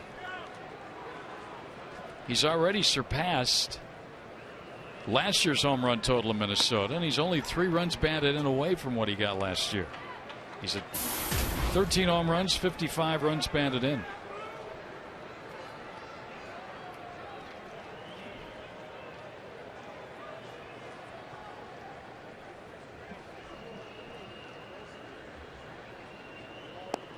Change up. So Jason Kubel falls behind 0-2. Both teams with 10 hits here tonight. Padres with 9 runs to only 4 for the D-backs.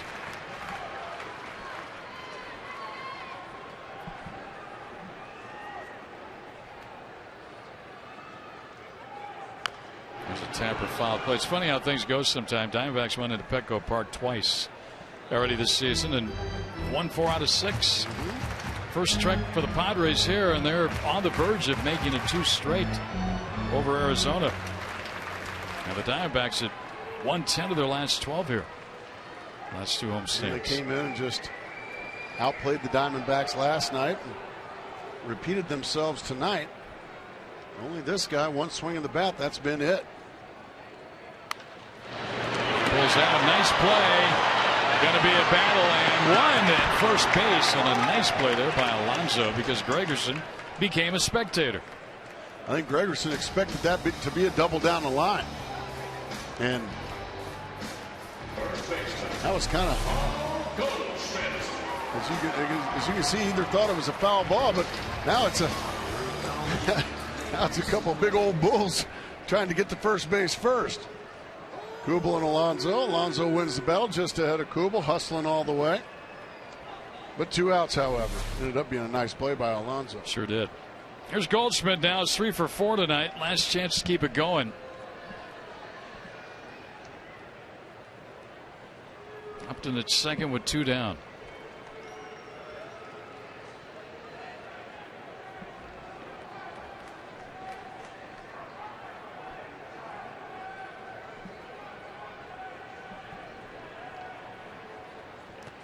Did he go? Nope. Ball 1. Ian Kennedy will look for win number 7 here tomorrow on Independence Day. Get here early.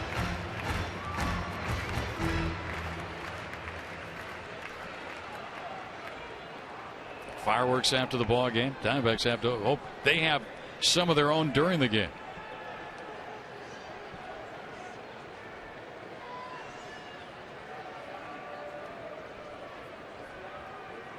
Looks like a lot of kids brought their gloves tonight. I know. It's good to see.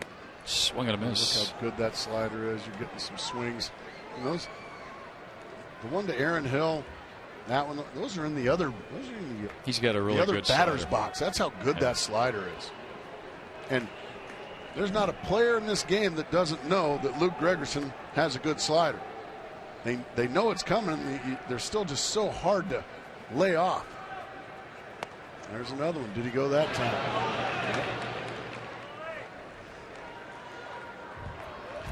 His last start against Milwaukee, he got a win. Pitched well.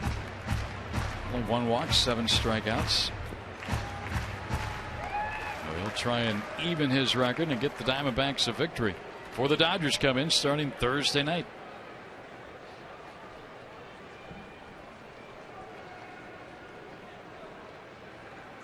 Swing and a miss. 2-2. That's why I call him the human slider machine. Just wind him up and you're going to throw you a slider. And why wouldn't he? He's got a great one. Pirates 1 pitch away perhaps from winning their 4th consecutive game. Sending the Diamondbacks down to their 3rd consecutive loss. Drifted foul in our play. Let's make that 4 straight losses. Just upset. Yeah, they lost the last one after playing such a great game too in Milwaukee. You stole one in Atlanta on getaway day, and then you play a great game in Milwaukee. You think, man, this might be the start of something really, really fun. And unfortunately, the offense went into the deep freeze. And the homestand could start with 2 consecutive losses. 2-2 count on Goldschmidt. Here's a base hit, and they'll get a run batted in. Well, that's the lead to a grand slam territory now as Upton's in to score, and that's a 4-hit game for Goldschmidt. That was a good at bat. I mean, he missed those sliders, and he hung back on that one, and Cabrera tried to get it. Yeah. Boop. There you go. Yeah, you just have to hope Gregerson hangs the slider. He does that for Goldschmidt. He hangs it. Goldschmidt breaks his bat. As you see that piece fly, what a great shot that was. He breaks his bat, but it dies a hero. Upton easily scores. And for the Diamondbacks now, you need 2 more base runners to get that tying run to the plate. Montero first up to try and get on. He's walked twice tonight. Goldschmidt takes off, takes second uncontested. Gold difference call. I hate that rule too. Yeah, I do too. You know, because if Montero gets a base hit here and Goldschmidt scores, you know, that's an earned run. Ask Gregerson if it's indifferent. Yeah. You know, that's an earned run on his ERA. Yeah. It might be indifferent to some people, but it's not to that pitcher. 0-2 now on Montero. Goldschmidt now, by the way, has had 2 4-hit games over his last 5 games played. He's gotten his average up to 308.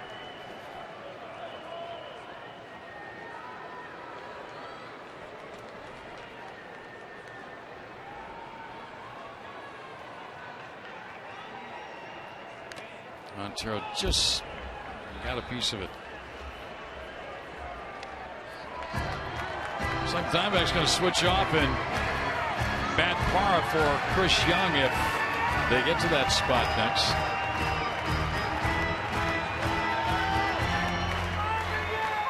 That's up to Montero. And he's battling a 0-2 count here. Run in, 9-5 San Diego. 2 outs, bottom of the 9th inning.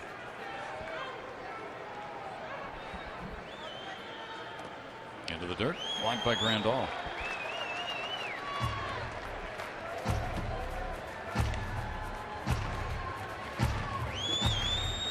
It's always a Kodak moment here at Chase Field. Hey, get your hands out of the way. I'm trying to take a picture here.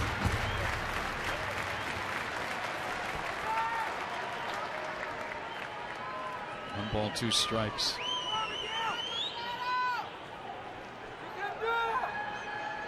Fans still, they're still cheering Miguel. Get out of play. Sometimes that 27th out is really tough to get in the game, isn't it? It really is. And these Diamondbacks, and you love seeing it. You love seeing these guys being tough outs here in the 9th inning. You know, obviously the odds are stacked against you. That one's had enough. Justin Upton's had enough there. And still fired up, but it's good to see these Diamondbacks being stubborn here. Gregerson going to take a little walk. Well, a lot of these fans sticking around till the very end. They don't have to get up tomorrow. Holiday. Do some grilling outside, then come to the ballpark and watch the D-backs Padres tomorrow night. This one's over. The Padres won it. They made it 2 straight over the D-backs. They win tonight by a score of 9-4. Vincent beats Bauer, and Bauer's home debut. Don't forget Independence Day tomorrow, but we've got more coming up next. As D-backs Live is coming up. From Art Grace, I'm Greg Schulte. Todd and Fetz standing by. Keep it right here. 9-5 San Diego.